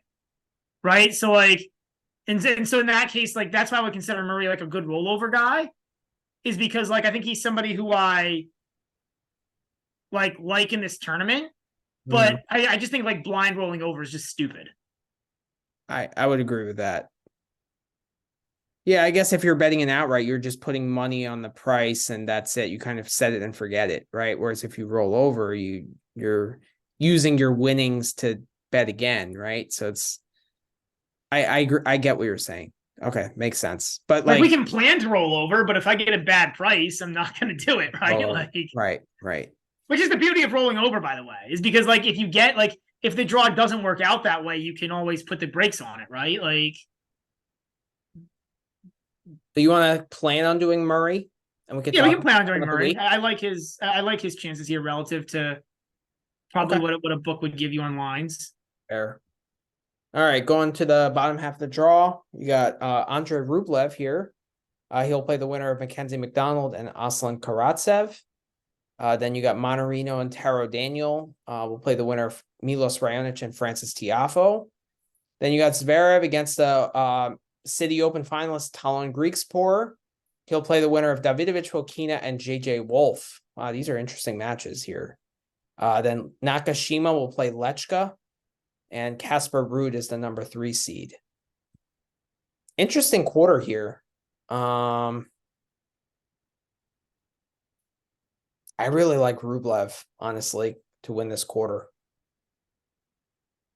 We don't have a price on it, but like, I mean, I get it. Like Rublev has played really darn well, and I would need to see a price. yeah. The challenge here, and I don't think the price is going to be great. I think you're just going to be like maybe you're getting 3-1 here, which I don't know that I love. Like, because like there's a lot of threats here, man. Like Tiafoe's a threat, right? Like that's a tough match if he plays Tiafoe. Especially on like a faster-ish hard. I think this court plays pretty well for Tiafoe. And he should be pretty well rested. I think if Zverev makes it through that bottom section, him against like that's I think a tough match. Zverev has been actually pretty good the past 2 to 3 months. He's been pretty good, but we saw how that they played in. I know it's a different surface, but how that match played up in Bastad, right? Rublev also beat him in the fast hard court in Dubai this year. Yeah, that's fair. That's fair. That's when Rublev wasn't playing well, so that's fair. I just think like yes, Zverev has been good, no doubt about that, but like Rublev has been really good. So, you know, yeah, it's tough because you got to beat Tiafoe and Zverev, right? Like, I guess I got to see a price, right? Like, if it's 3-1 or better, it might make sense because, like, I don't. And actually, Karatsev's a tough matchup. If Karatsev beats Mackey, which I don't think he will, but if he does, Karatsev actually played really well against Tiafoe. That was 6-6. Well, that's the thing. If Karatsev is playing well, he's a tough matchup for anybody also. Yeah. So, like, this is kind of a. I'm probably going to pick Karatsev. You probably get Karatsev at plus money against Mackey. You do. I looked at the line. You do. It's small plus money, but you do get him at plus money. Yeah, I think I'm going to hit that. So, I mean, I think someone on Twitter posted, like, if that Karatsev-Tiafoe match wasn't a first-round match, like, they could have easily seen Karatsev go pretty deep in that tournament. Like, yeah. So... But I think this is a tough draw for Rublev, man. I think if you're getting like 3-1 or better for him to win the quarter, maybe it makes sense. But like, I think you got to get a pretty decent price given that it's a tough draw. Yeah. I mean, it could easily be Karatsev, Tiafoe, Zverev. Yeah, could be. All right. Last quarter. Taylor Fritz is the 8th seed. He'll play the winner of Ugo Humbert and Nico Yari. Gabriel Diallo will play Dan Evans. De Minaur against Nori. Musetti against Nishioka. Zhang against Kokkinakis. Pospisil and Arnaldi. And Medvedev is the number 2 seed on the bottom. So I think this is by far the weakest quarter of the draw. I don't think there's any question about that. And I think it's Medvedev all the way, to be honest. So I agree and I disagree. I don't know in terms of like the quality of tennis players if it is. like Fritz is a real player, right? Like Fritz could do something here. Like Fritz isn't, like this is okay for Fritz. Dan Evans, I'd be a lot higher on him if he didn't just win Washington, but I don't think he's going to show up here. Uh-huh. De Minaur is a real player here. This is kind of a court that should play pretty well for De Minaur. Okay. So I don't think it's that bad. I mean, Zhang's always scary in any tournament. I don't know. I don't think it plays like. I mean, but like I agree with you. Medvedev is head and shoulders above, and it probably is the weakest quarter because it just doesn't have like a second or third or fourth guy who's like. Well, maybe not. It's pretty close between this and the third quarter, I think. Because like you have Medvedev here, who's actually like a real player, whereas like the third quarter, like Okay, yeah. It's tough. Like this one's more top heavy because you have Medvedev, who's like in these conditions should be really good. You got Rublev, you got Tiafoe, you got Zverev. I mean, even you got. What's the second quarter got? The second quarter's got Sinner and who else? Hurkacz. No, that's the first quarter. That's top. Tsitsipas. So I think the second quarter is the weakest. Sinner. I think the second quarter is weaker than the fourth. Murray. Okay. The first quarter is by far the toughest quarter. And the third quarter is actually, you're right. The third quarter is pretty darn tough too. I think it's, if I had to rank, I might say 1, 3, 4, 2. Okay. But yeah, I mean Medvedev, but there's some scary guys here, man. Zhang's always scary. I can see like if I know Yoshi's been really struggling, but if Yoshi gets there, that could be it could just be annoying for Medvedev, right? Like Medvedev gets annoyed by a lot of players. I can see Yoshi annoying him with that loopy ball. I don't know. Not on a hard court where the bounce is true and he can't really push him further back. And nah, I don't. Yeah, but Medvedev wants to stay back anyways. I don't know if that matchup happened before, Yoshi versus Medvedev. Good question. It's a hypothetical because Yoshi has not been playing well. I don't even know if he'll get there, but it could be an interesting match. Medvedev is 1-0. Yeah, it was close. Cincinnati in 18. I mean, but that's before that's a qualifying match. Yeah, I'm not gonna say much about that. True. Yeah, I can see that matchup being a fun matchup. Like, yeah, I mean, I really like Medvedev here, to be honest. Let's look at the prices. So Alcaraz is plus 130, Medvedev plus 400, Sinner plus 1,000, Tsitsipas 1,100, Zverev plus 1,600, Rublev plus 1,600, Fritz 1,800, Rune 22, Rude 40-1, Tiafoe 40-1, Korda 40-1. And it just gets crazy. So a couple of guys are down in that crazy zone. Okay. Griekspoor I saw on Bet365 is 150-1 to make the final. He's not in the same. On Bet365, Griekspoor is 150-1 to make the final. I know it's a weird travel spot because he just lost in City Open final. Mm-hmm. It's not on Bovada, it's on Bet365. Okay. That seems really long to me. That seems like a really good price for a guy in Griekspoor who has some skills. I know his draw is tough, but he's not on the same side as Alcaraz. Like, I don't know. It's Zverev in the first round, though. Oh, I get it. The draw is brutal.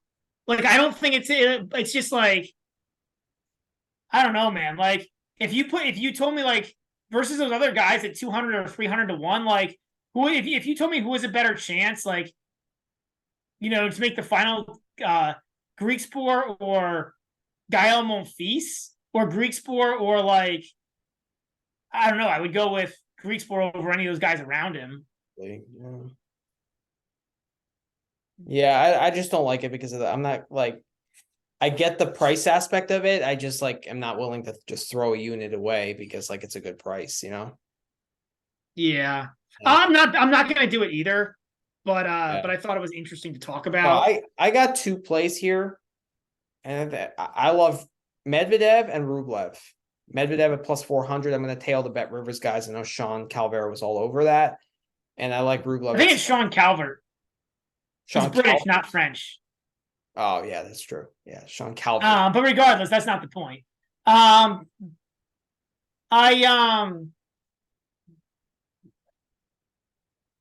Those are my 2 plays here.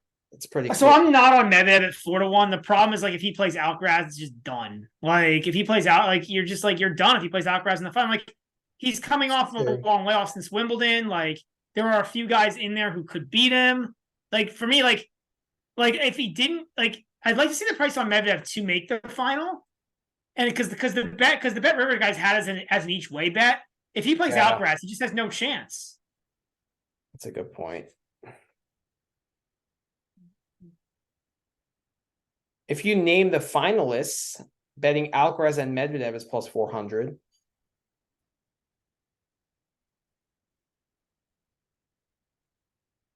You like that? That's close.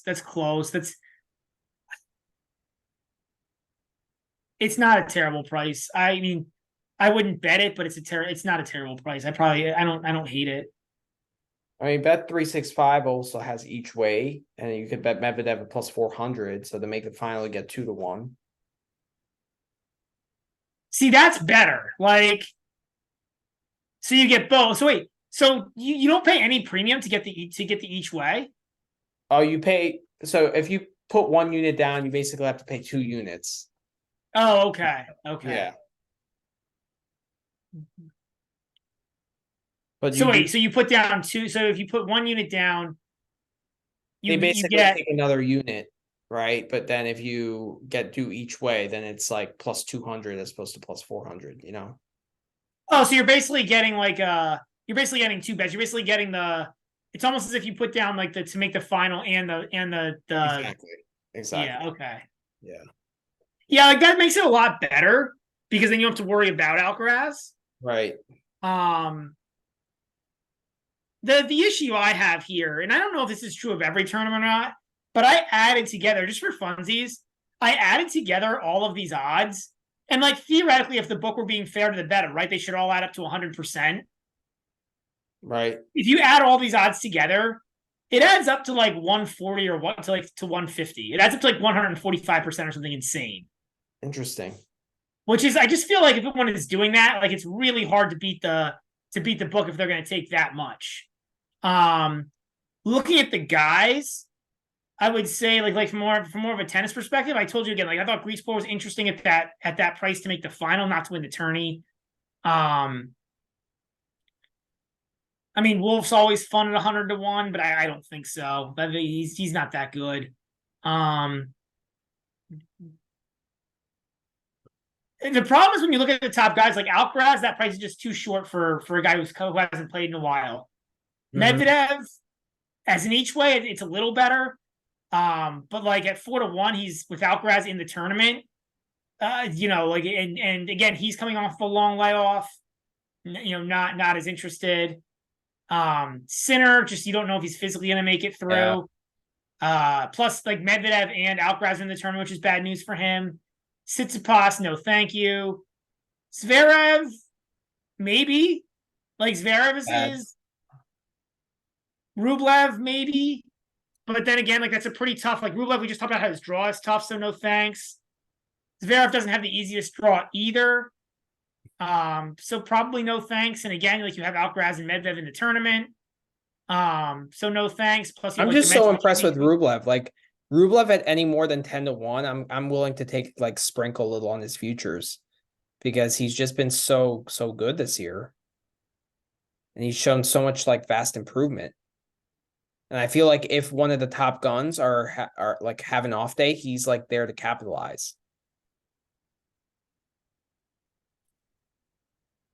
I get it.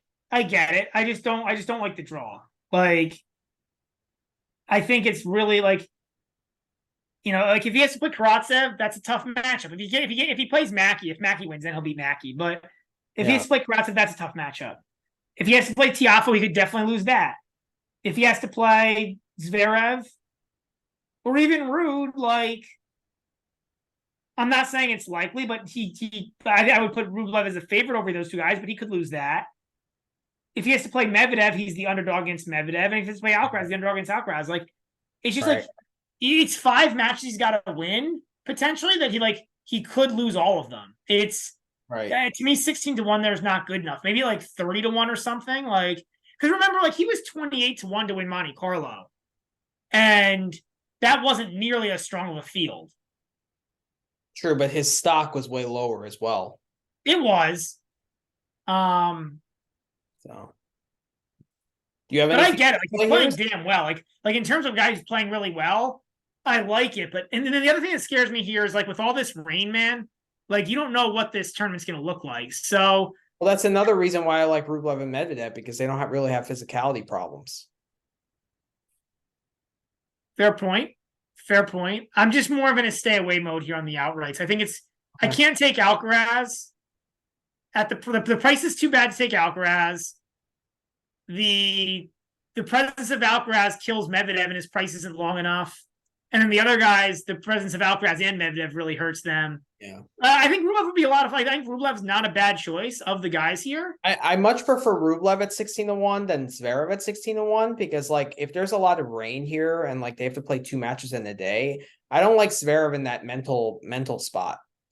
You know, like why am I here? You know, like he's kind of a spoiled brat, right? So like I don't like that. I don't like Zverev in spots against these top guys. Yeah, I don't like Zverev in spots of adversity.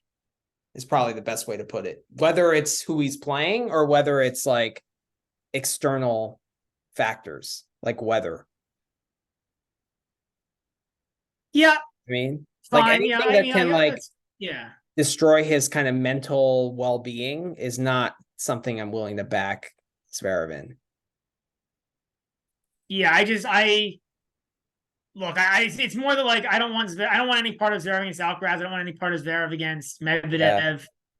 You know what I mean? Like it's yeah, he's gotten close against Medvedev, but like he has. Yeah, that's what of course Medvedev doesn't like him. And Medvedev got completely in his head. I mean, Medvedev plays unfair. Zverev can't beat Medvedev. He plays unfair. Geez. That Monte Carlo match.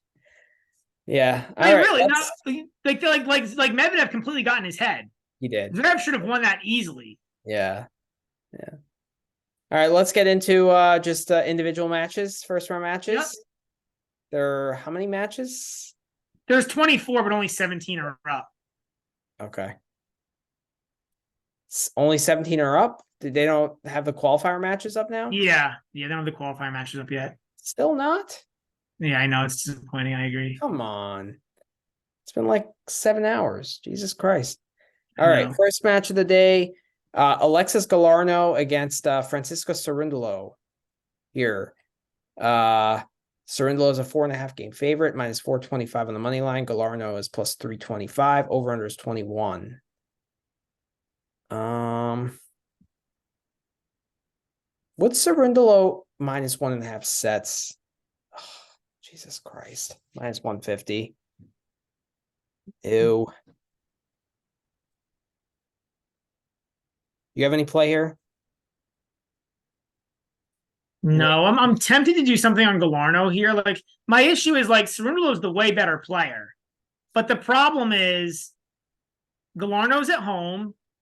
Cerundolo's coming off of playing on clay, right? He played the European. He stayed over for the clay season after Wimbledon. But he didn't play last week in Kitzbuhel. He played Hamburg, right, and lost to Hanfmann. Is that right? And he was kind of injured. Didn't he retire? I think he did, yeah. So like there's just like to me, like this is just like I don't know why you'd want to bet this. It's a big spread. I hate betting these big spreads. This is everything I don't like to bet in a match.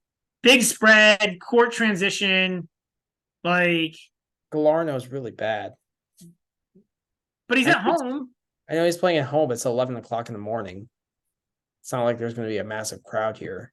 It's just like the motivation piece, right? Like, yeah, I don't know. I really.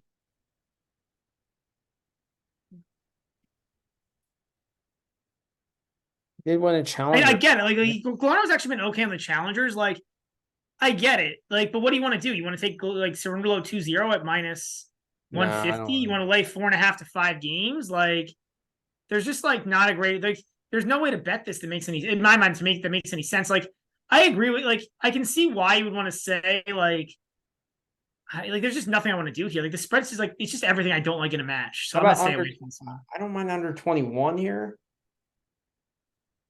Minus 115. So like 4 and 4, you still win. What's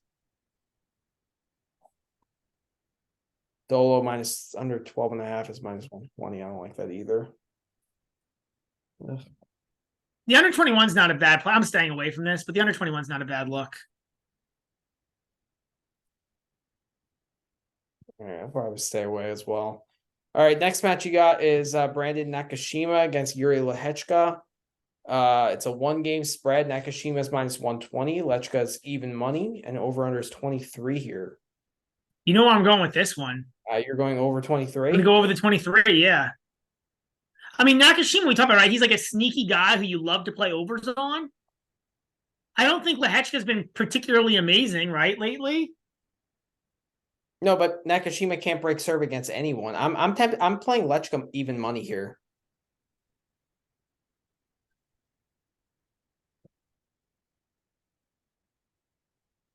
You don't like that?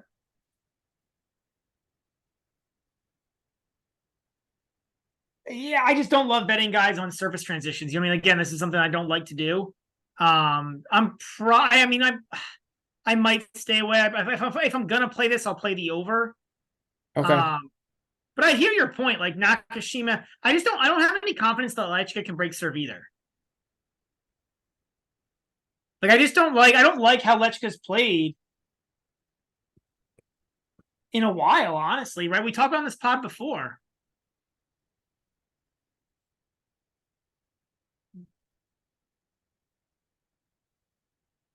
Like the Wimbledon run was a little shady, right? He beat a clearly injured Tommy Paul. He beat a gassed out Cerundolo, and he beat Offner. Yeah, then he won against Thiem and then lost to Arnaldi. And that third set from Lechka was pretty bad. Yeah, it was. Like, I don't think over 23 is a bad look here, man. Like, the neutral over-under is 22.5 for like a 2 or a 3 game spread. It's kind of juice, though. It's minus 120. It's not minus 110. I know. If it was minus 110, I'd be all over it. I'm probably going to stay away, too. But, like, if anything, I kind of like the over. But that's the only thing I even kind of like here. Actually, what are these guys to win to go over 12.5? That could be a fun way to play this if you wanted to play it. Let's see.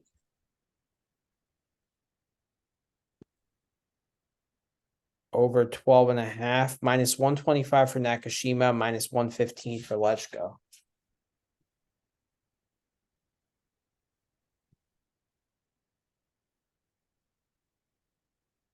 I actually like Lechka over 12.5 here.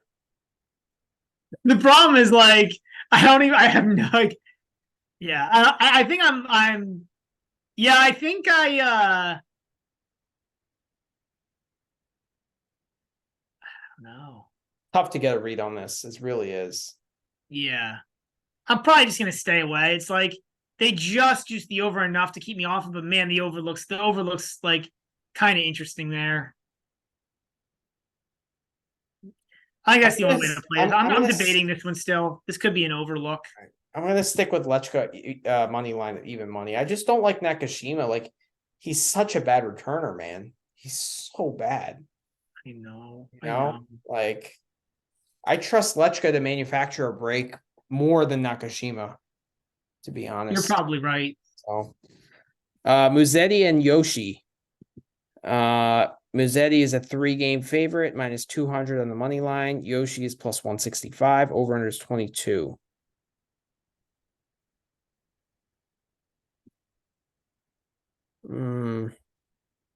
So to me, Yoshi hasn't been good lately, but Musetti's coming off the clay. We know Musetti in general is better on the clay.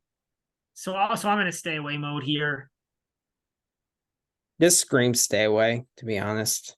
Yeah. It's like I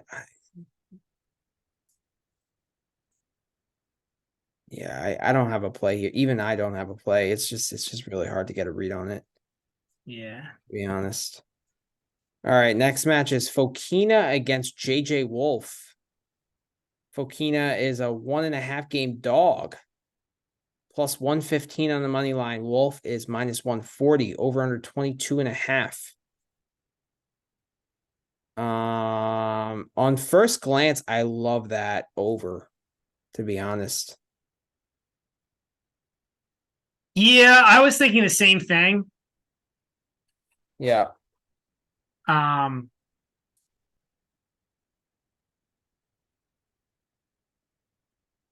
How about the 3-set line here? Plus 135.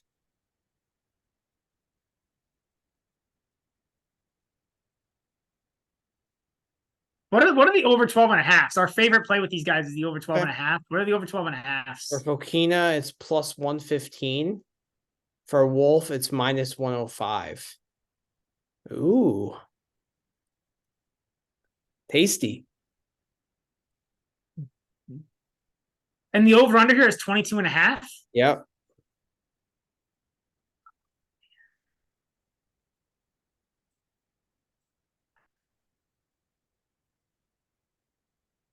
Yeah, I mean, I think those to me those look like the tastiest lines. I just don't know which one I like better. It's more based on who do you think wins this match? I think Wolf wins. Right? More often than 50%. Like, I'm fading Fokina now, so I'd probably, yeah.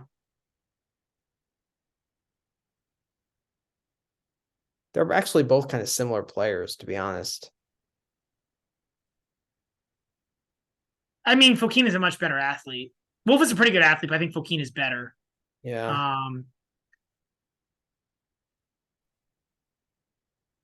Yeah, it's I mean, I this is probably one where I honestly I have a lean towards Wolf and a lean on the over. Like, I want to play this match, man. I'm probably I gonna know. play it. I do too. I'm probably gonna play something on the over. I just don't know if I'm gonna play one of the two guys, if I'm gonna play the over 22 and a half.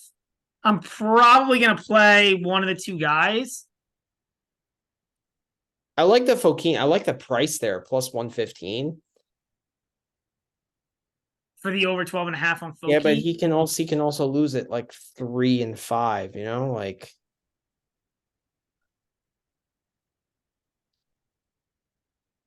yeah, Wolf is in a better run of form now. That's the thing.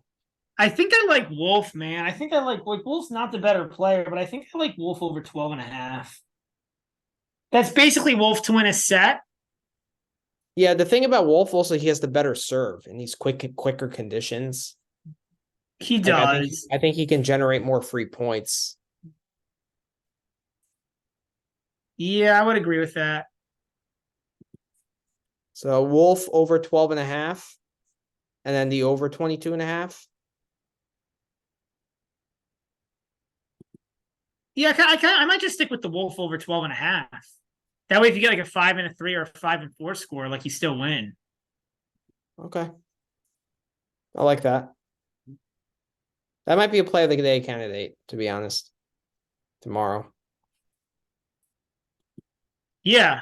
Yeah, It's, the Wolf it's over 12 and a half. some kind of over. It's over 2.5. Yeah, some kind of over. Over 22 and a half or the over 12 and a half on either guy. That's how you play that match. Yeah.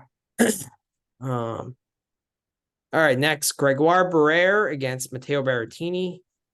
Barrère is a 4-game dog, plus 300 on the money line. Berrettini is minus 400, over under 22.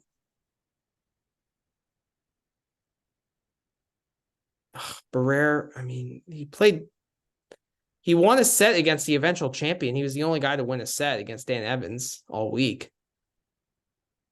I don't know how much that says. This is my play of the first round. I'm all over this match. Are you And Barrera I'm plus all 4? over Barrera. Really? Yeah, I mean, like, I question Berrettini's fitness. And if I question Berrettini's fitness, I'm getting, it was 400, it was 325 when I saw it before. I didn't, but even at 300, like, I like all these lines here. If you're going to give me 3-1 against a guy who may or may not be fit. True. And Berrettini hasn't played since Wimbledon. Yeah. Like,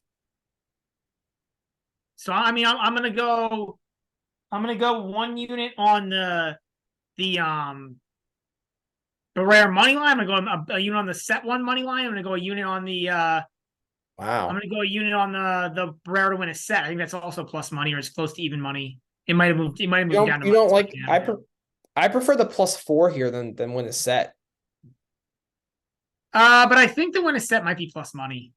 Even Oh, it's money. even money now. Yeah, I'll probably go back. Yeah, I'll go back on that. I think you're right. I think I prefer the Barrera +4. So I'll go the +4 games then. The +4 games, the +3 210, the +300. I like.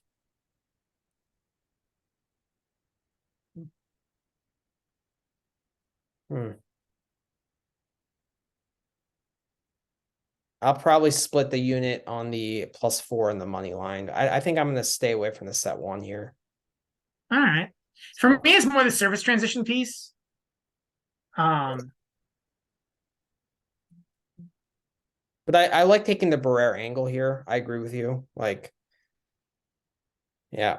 All it's right. just like long odds on a guy who has question marks, Right.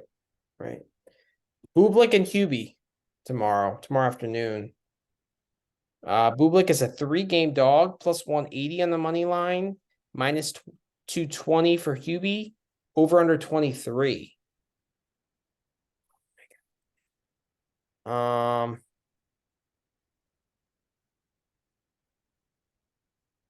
motivated is Bublik?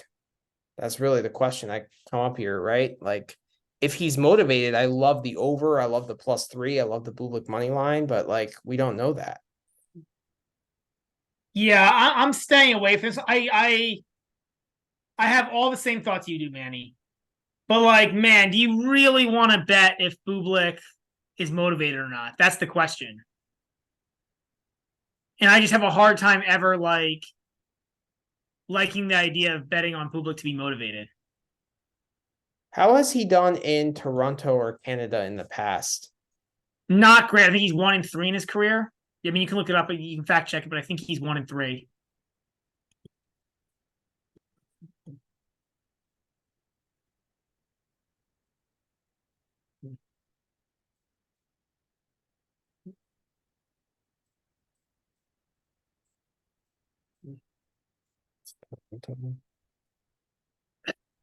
Or do they have it under Canada?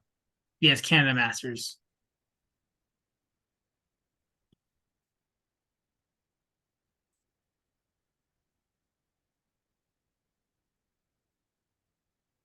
Lost to Brooksby last year, 2-3.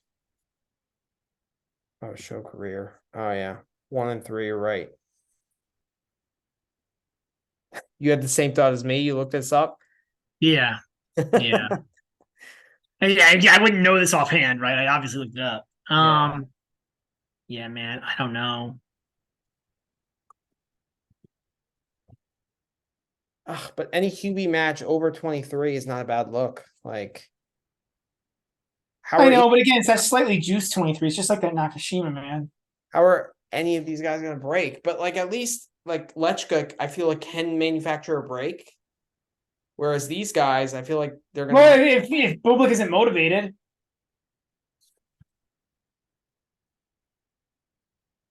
True. And like this being a Masters 1000 means nothing.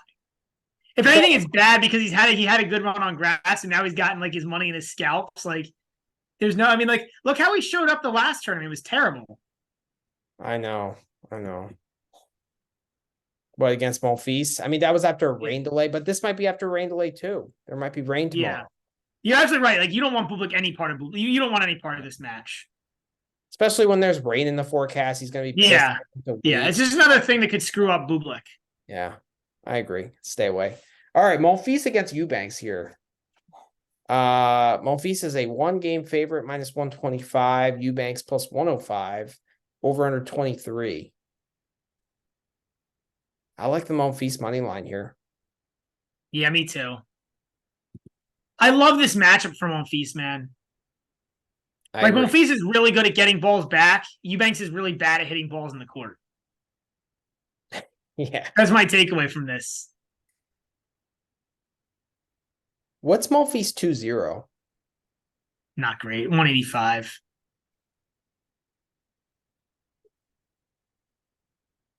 I much prefer the Monfils money line.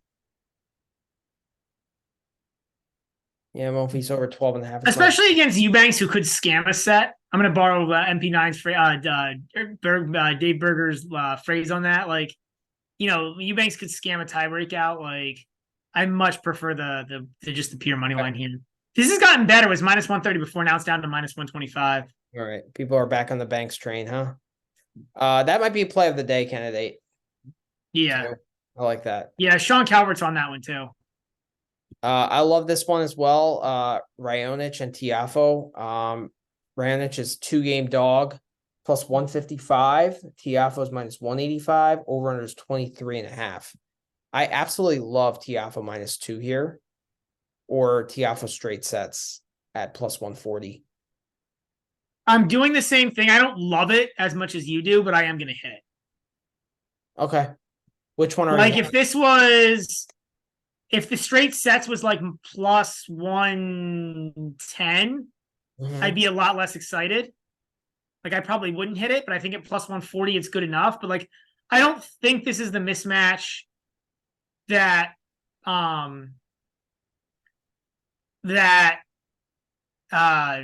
it looks to be on paper. Like, this is a really big spot for Raonic, right? This is like this is probably his last tournament in Canada. I think he's talked about retiring at the U.S. Open. It would make sense given like the injuries, and I just don't think he can even play on the tour anymore for an extended period of time. But that said, Tiafoe's still way too. I know, he's just a better player. But like, if this was -3.5, I don't think I would bet it. Is my point. If this is like -3, -3.5, I'd probably stay away. But -2 is just too juicy.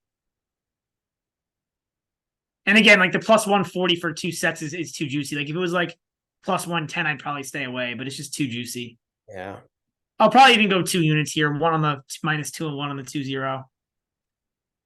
Like, if you look at Raunic's results, like, why do we think Raonic is going to win a set versus a guy as good as Tiafoe? I know. Tiafoe is top 10. But like, let's just look at Raunic's results, right? Like, since he's come back, he beat Kecmanovic. Don't care. Like, Kecmanovic don't care. Lost to Thompson. Yep. Lost to Novak. I remember watching that match with you. I don't remember how we watched that match, but somehow we did. And Novak was horrendous. Yep. And then he lost to Paul, but Paul nearly choked away that match. He just completely froze. Well, no, that should have been straights. Paul choked away the third set. Like, that should have been like 4, 6, and 3 or whatever. Right. And we'd be talking about a different story. So now he's going to come out and beat Francis Tiafoe in a prime spot. I mean, I understand it's big for Raonic, but Raonic is he has the same demeanor all the time. He doesn't really like pump the crowd up or anything. He's just the same boring guy. Yeah. But the crowd, this is a night match. It's night 1. The crowd will get pumped up. They will get pumped up, but it's a question about how much Raonic gets pumped up. It's not, the crowd can get pumped up all they want, but if their player doesn't matter. Raonic he has the same demeanor all the time. I don't think it really matters if the crowd is going to be all over him. I don't think it's the demeanor thing, right? Like, it'll just, like, I don't know, man. He's focused all the time. I mean, he doesn't change. I actually think that the crowd being all riled up is actually going to fuel Tiafoe, to be honest. I don't think it'll hurt Tiafoe.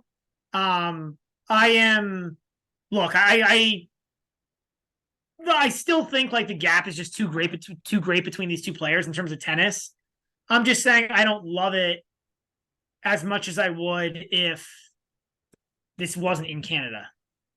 Okay. All right. That's fair. I absolutely love -1.5 sets at +140. I'm probably going to put 2 or 3 units on that. Like I love it. Okay. So yeah. All right. Next match. I think I'm going to actually stay away from the 2-0, but I'm going to hammer the -1.5 sets. I like that plus money there. Minaur against Norrie. Minaur is a 1-game favorite, -125. +1 for, well, obviously, +1, +105 for Norrie on the money line, over under 23. 23 seems like a high over under for these guys, to be honest. What's the 3-set line? +130?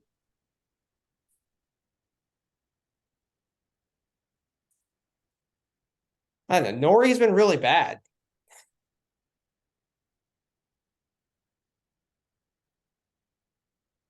Yeah, I'm on Minaur here in some capacity. Norrie's been terrible. I don't understand how this is a 1-game spread. And this is a pretty good surface for Minaur. It is relatively quick. I mean, I know he came from Los Cabos, but he came, well, you know what? But also this match is Tuesday. This match is August 8th. So he has another day. Let me look at something. Are you looking at how long the flight is between Cabos and Toronto? Close. I'm looking at the time zone. Okay. All right.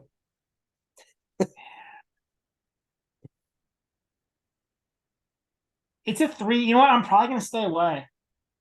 The 3-hour time zone change? The 3-hour time zone. Yeah, I mean, like, you know, usually the rule for jet lag is 1 day per hour of right. Per hour of time zone gap, and it's true. 3 days.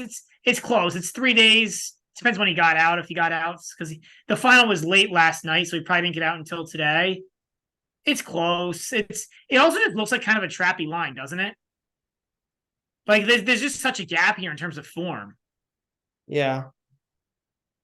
I'm kind of curious when this match will be played. If it's like early Tuesday, I'd probably stay away. If it's like later on in the day, maybe I'd bet Minaur.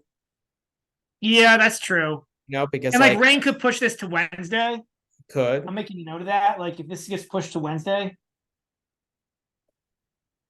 Right. Yeah, that's the only reason I'm not on this. Because like if this match is at like 5 or 6 o'clock in the afternoon, like jet lag doesn't really matter because that would be 2 or 3 o'clock Los Cabos time, which is like, you know, fine. Yeah.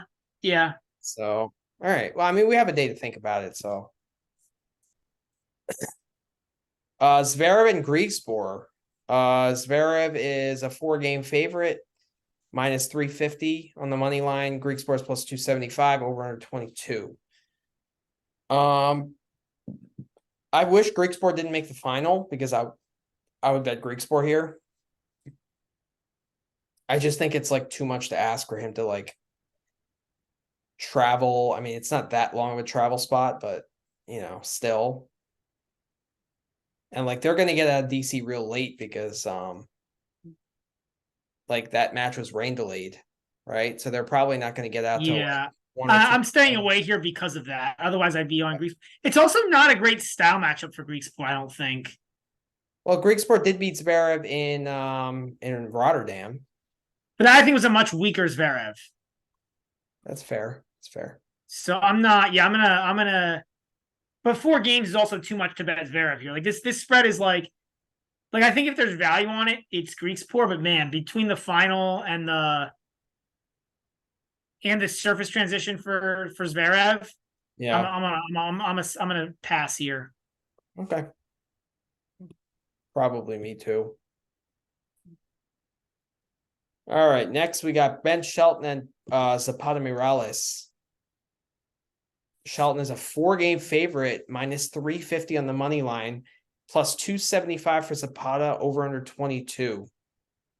I love Zapata +4. here. But I think I'm lower on Shelton than you are. So this is really interesting, right? Because, like,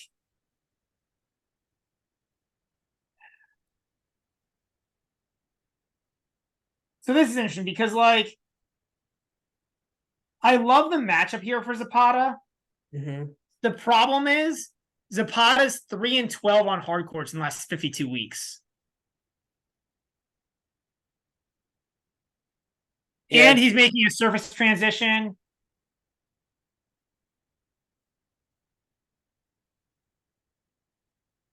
Yeah, but in this Like, if matchup, this it were doesn't on matter. clay, I would bet Zapata Morales on the money. Like, I would bet Zapata Morales like at like -130. Right. But on hard, I just like Zapata. Like, he's just such a clay specialist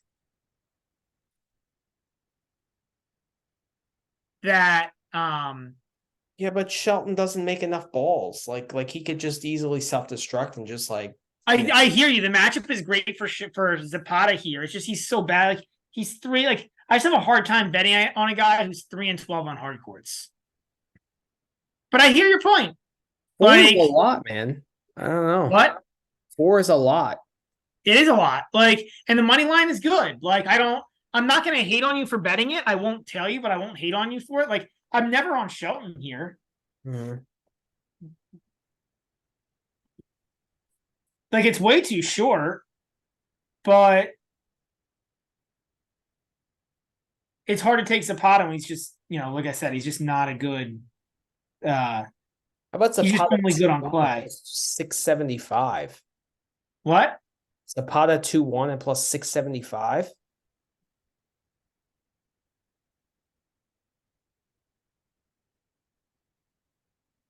That's fun.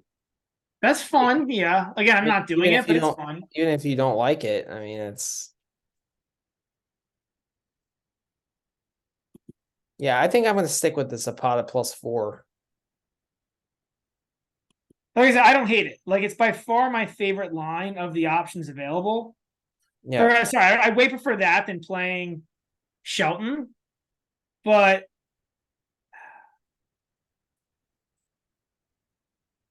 it's truly a it's just like Zapata on hard is just not interesting to me almost ever.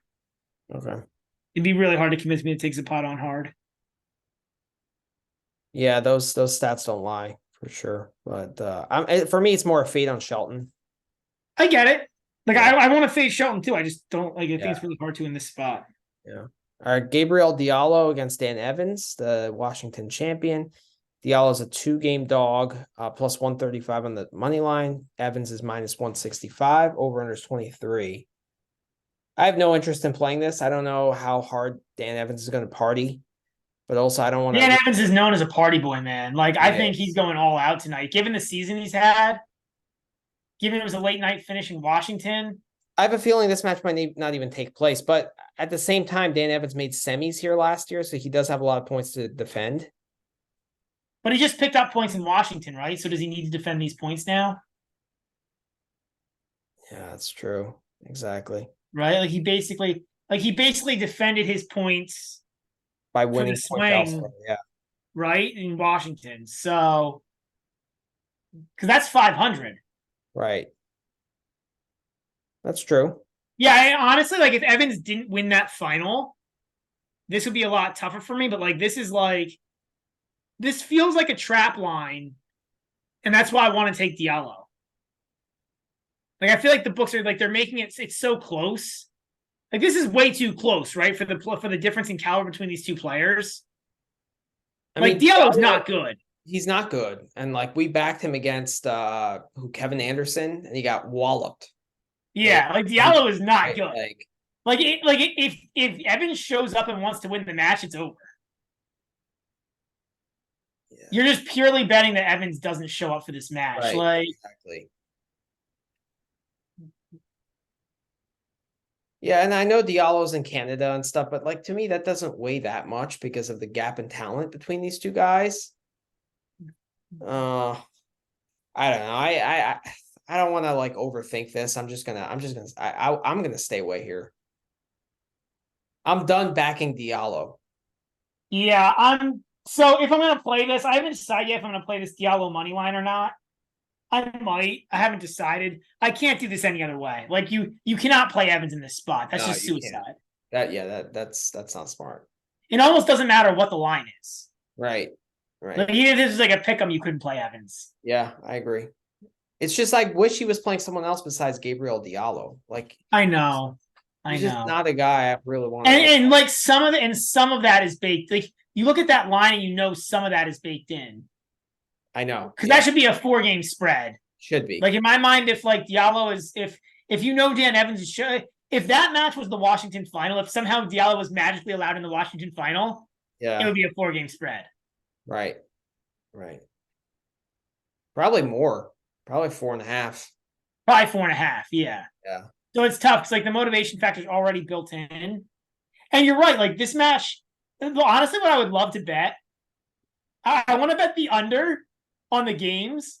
Actually, that might be the bet, man. I think I'm going to do that instead. Yeah, me too. Play the under. That's the bet. Yeah. Because either Evans is showing up or he's not. Exactly. He might not play. He might just not show up. That might be. Well, that was going to be my joke originally. My joke originally was going to be I want to play the under 0.5. But yeah.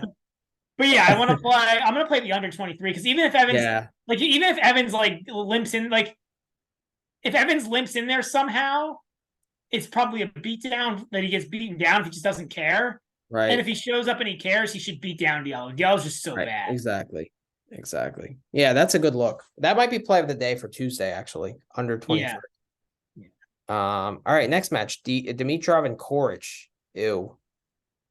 Yeah, this is to me this screams stay away. Like, because usually like these guys both just have such a variance in their level. Yeah, that's true. Like both of these guys can play really good. Like it's we talked about before. Like Dimitrov could throw in a dud at any time. Coric, it's probably not a Coric week, but hey, you never know. Like, what about the under 22.5 here too? No, because both these guys are good enough. Like both these guys show up more often than not and try. It's just like they're just both I just think this is a pure stay away. I agree.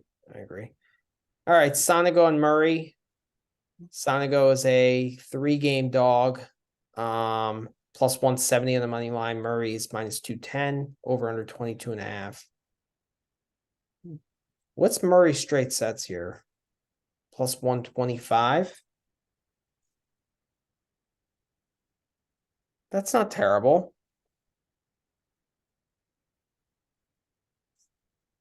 Three sets is plus 135.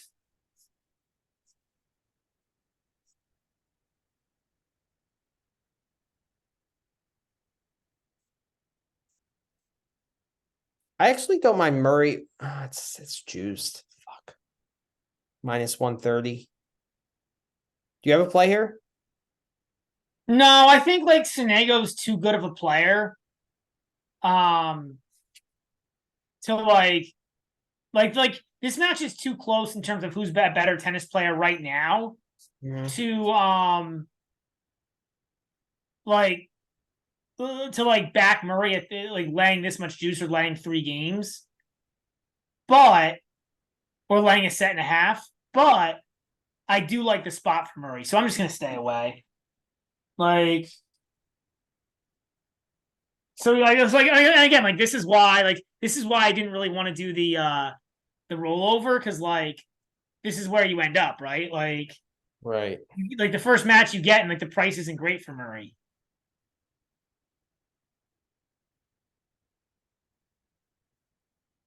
I think I'm gonna play Murray straight sets here, plus 125. If you're gonna play the match, I think that's the best way to play it. You do a really, Manny, I've never told you this before, but I think you do a really good job of finding the right line to play. Really? Yeah, I think you're really good at that actually. Between the different options, I always really like hearing your thoughts on what's the best line to play of the available options. Okay, thank you. Yeah. Yeah, unfortunately, I don't cash all the time, but yeah, whether it's like sets or games, like I mean, I also think we've both gotten just better at it, just like through experience, like doing this and talking it through like every week. It Yeah, helps, like it does. it really does. So, Sonigo surface transition. Ew. But like he's not like this is like this matchup. Like these guys, there's not that much of a difference between these guys in terms of tennis ability. Their ranking is pretty similar. If you look at their stats, they're not that different. Like they're different, but like Sonego wins more points on serve and less points on return. Murray's more return oriented, but like the styles are different, but like one's a Yeah. little more attacking, one's a little more like defensive counterpunch, but like they're pretty similar. I would say the matchup is good for Murray. I think it is, but man, that match in Doha was really good. It was. I think Murray has gone up a few levels since then, honestly. It's always hard to say with Murray, I think. There's always so many factors with him, you know? Like he's not good on the clay anymore, but he's good on the grass. This is a quicker hard course to the courts, but so is Doha. So like, I don't know, man. Yeah, luckily I have a day to think about it, but I'm gonna stay away from now, but I'm leaning the 2-0 Murray here. Yeah. All right, 3 more matches. McDonald against Karatsev. Mackey is a 1.5 game favorite, -130 on the money line. Karatsev is +110, over under 23. I think I'm gonna play Karatsev +110 here. Yeah, I'm gonna stay away. I was thinking McDonald. It's a quicker court, which I think should be good for him in this matchup. Like McDonald played the doubles final with Shelton in DC. that's right, he But there did. is a travel spot for both those guys, which is another reason why I'm backing Zapata. But it's okay. Like I'm not as worried about like that's not that long. Which like if this was Monday, it would be much more of a problem. But it's a pretty short flight. There's no time zone change. You have an off day. I think it's more okay. Okay. I was impressed with Karatsev though against Tiafoe. I really think he played a very high level. Karatsev can play at really high levels. Like I said, you convinced me not to bet this. Like you know what I mean? Like you convinced me to stay away. I was actually thinking originally McDonald, but like it was pretty thin. But like if Karatsev plays his best tennis, Mackey has absolutely no shot in this match.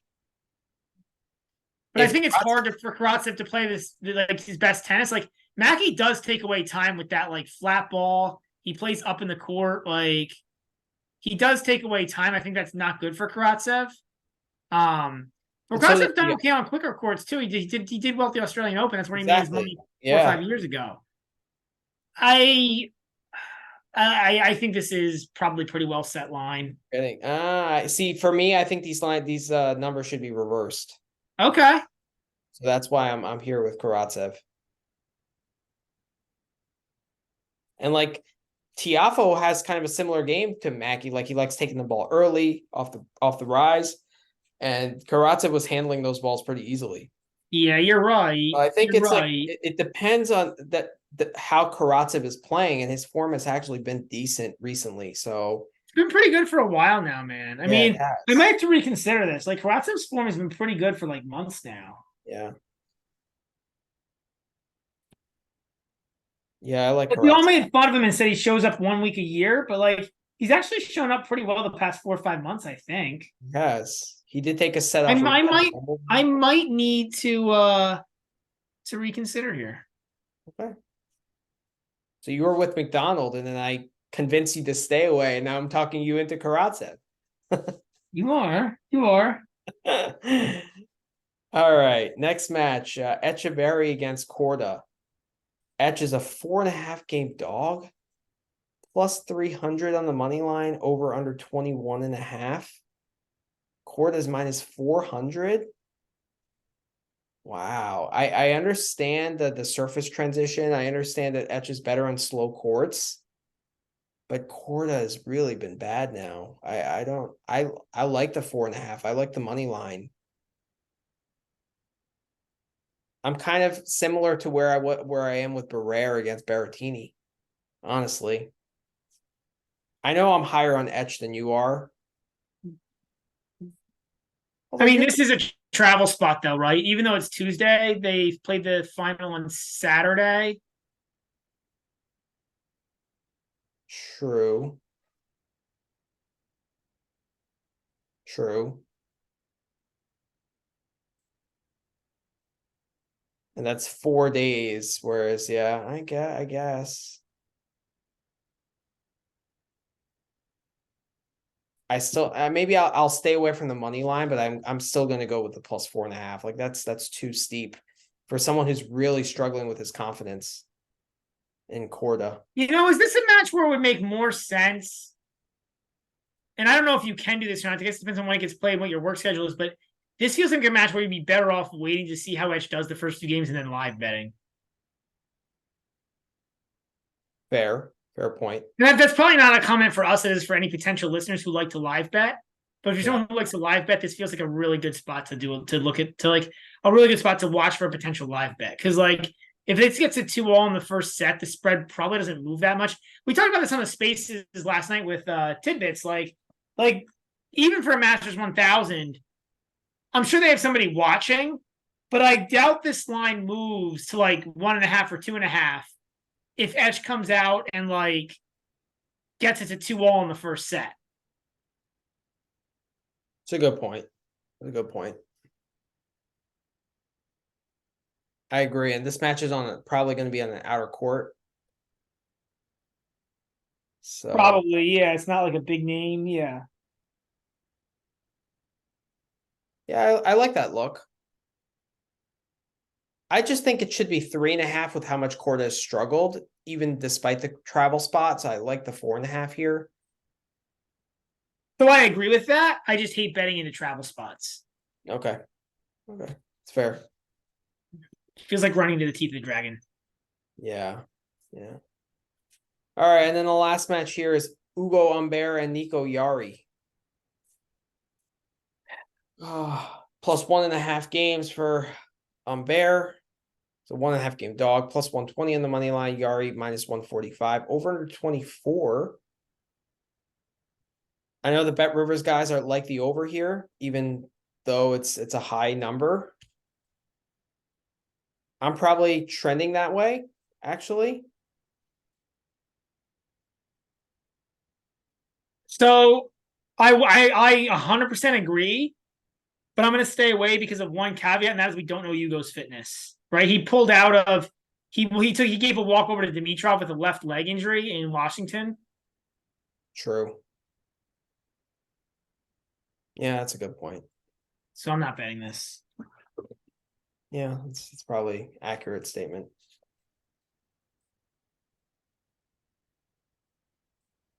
All right. Well, that does it for the first round matches. What do you like for plays of the day tomorrow? Barrera and Monfils. Barrera plus the 4. Yeah, we can do plus the 4 if you like. Okay, Barrera plus the 4 and the Monfils money line. So both minus 125 picks. Do you want to add Tiafoe minus 1.5 sets? I prefer to add Tiafoe minus 2. All right, you know what? Let's add that. I like it too. Hopefully all these matches get played. Oh, how about Wolf minus over 12.5? I don't like that as a play of the day. Okay. Fair.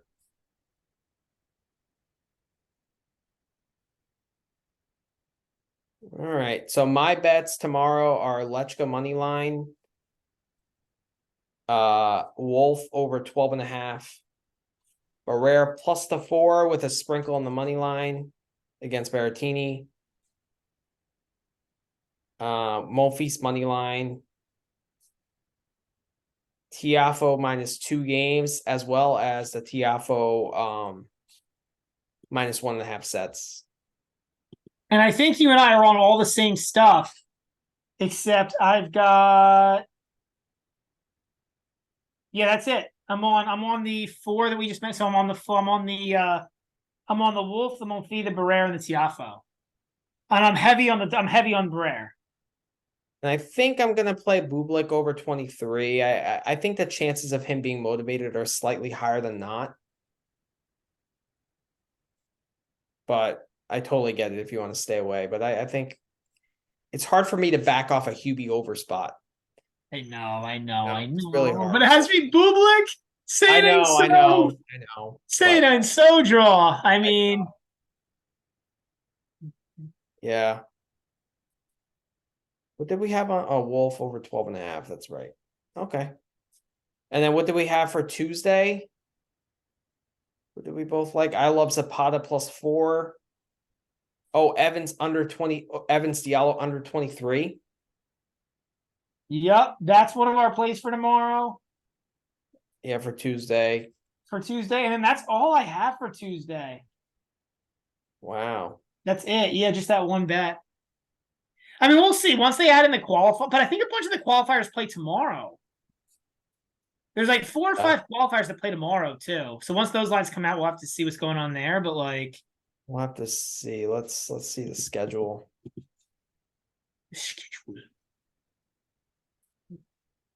Oh, Pospisil and Arnaldi. That's going to be a matchup. How did that line not come out yet? I don't know. Release the lines, you cowards. Oh, I guess the qualifier. Paul versus Paul and Schwartzman. Schwartzman. That should be 4.5, and that'd be terrifying to bet if it is. It would be Garin against Kecmanovic. Oh no, thank you. I don't think do we even care what the Garin Kecmanovic line is? We don't. Just stay away there. Just totally stay away. Zhang against Kokkinakis. Under on number of balls struck. Or under on like number of 10 plus ball rallies under 0.5. I mean, for real, that could be a rally. That could be a match with like no rally over 8 balls. Yeah, I know. Especially on a fast court. Monterino Daniel. How's that line up? I would love to play that match. I'd probably lay games with Monterino. Yeah, like 3.5, something like that. I gotta think about it a little bit. I hope but it's 2.5. What? If it's 2.5, I'm gonna hit it for sure. Yeah. But yeah, it's just doubles. So hopefully, what's the weather for tomorrow? It's rain. Like what part of the day? All day. It's gonna be a rough day. Oh, that's all day until 11 p.m. And they won't. If they have to start at 11 p.m., they just won't play. Right, it'll just be a total washout. Yeah. And then Tuesday is like just as bad. Well, later in the day is fine. Tuesday's fine. I mean, by the time they actually get started, Tuesday will be fine. So it looks like it's just Monday that's a really bad day. But in these 1 week Masters, that's a big deal, man. I love that there's rain in the early part of the day because then like when we get out of work, we can like do a spaces and just go crazy at night. You know? Yeah, but it's not gonna look. It's hardly gonna matter because like if the rain goes away by 11 a.m., they'll start on time. True.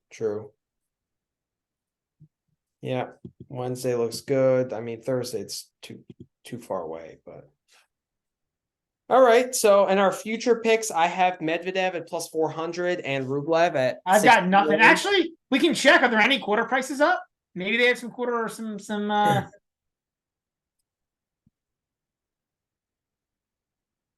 Well, the Bovadas really decreased their tennis betting, man. They have. Yeah, it's so sad, man. I was even disappointed though when Bet365 didn't even have quarter prices up. Like they used to put up quarter prices too. I don't know what happened.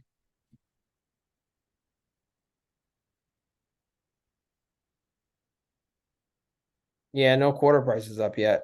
It's really sad. But and like, what is it? Like, I don't know what it is. Is it not enough? Like, not enough interest because it's not a slam? Like, they used to have quarter prices up for like 250s 2 weeks ago. Maybe with the qualifiers, they haven't like I don't know. It's weird. Yeah, that's interesting. They haven't put out odds in the qualifiers here. Yeah. So maybe that's the issue. Maybe they can't figure out how the qualifiers impact. But like the qualifiers don't even matter, man. They don't, and like are any of these qualifiers? Who are the qualifiers? Are any of them relevant?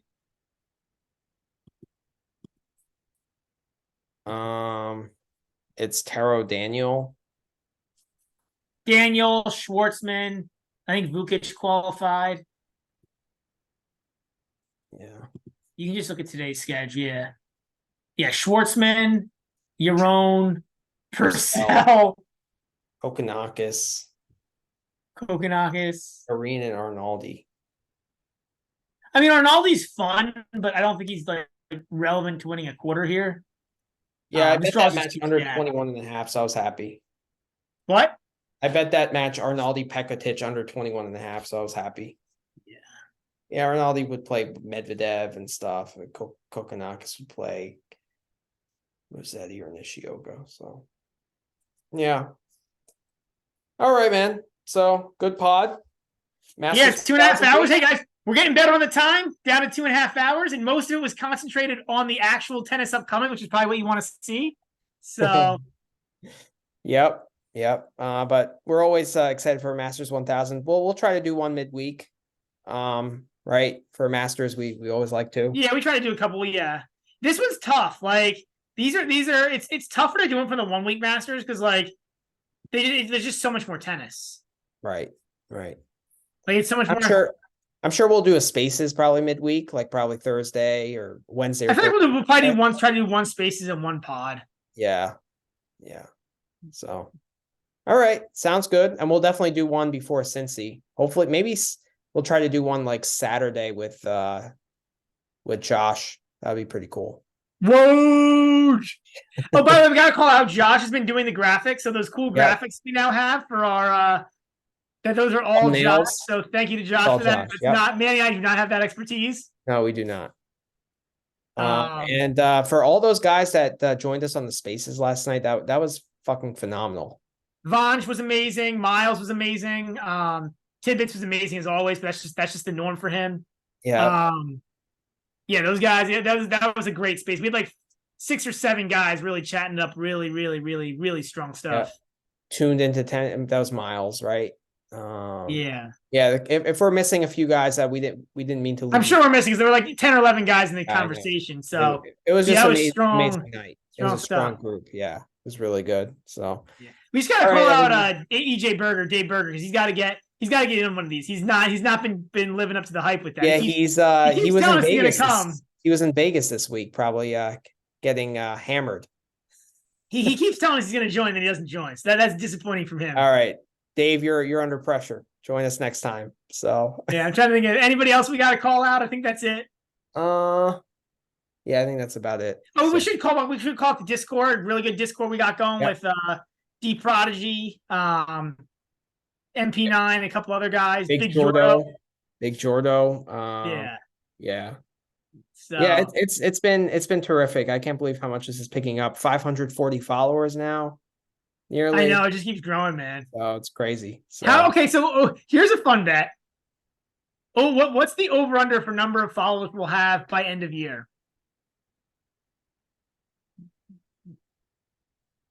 I would say 700. Probably. I'm going to say 750, so we're not far off. Okay, all right. Because there still is another slam left. That's true. And the U.S. Open probably will generate the most out of any, right?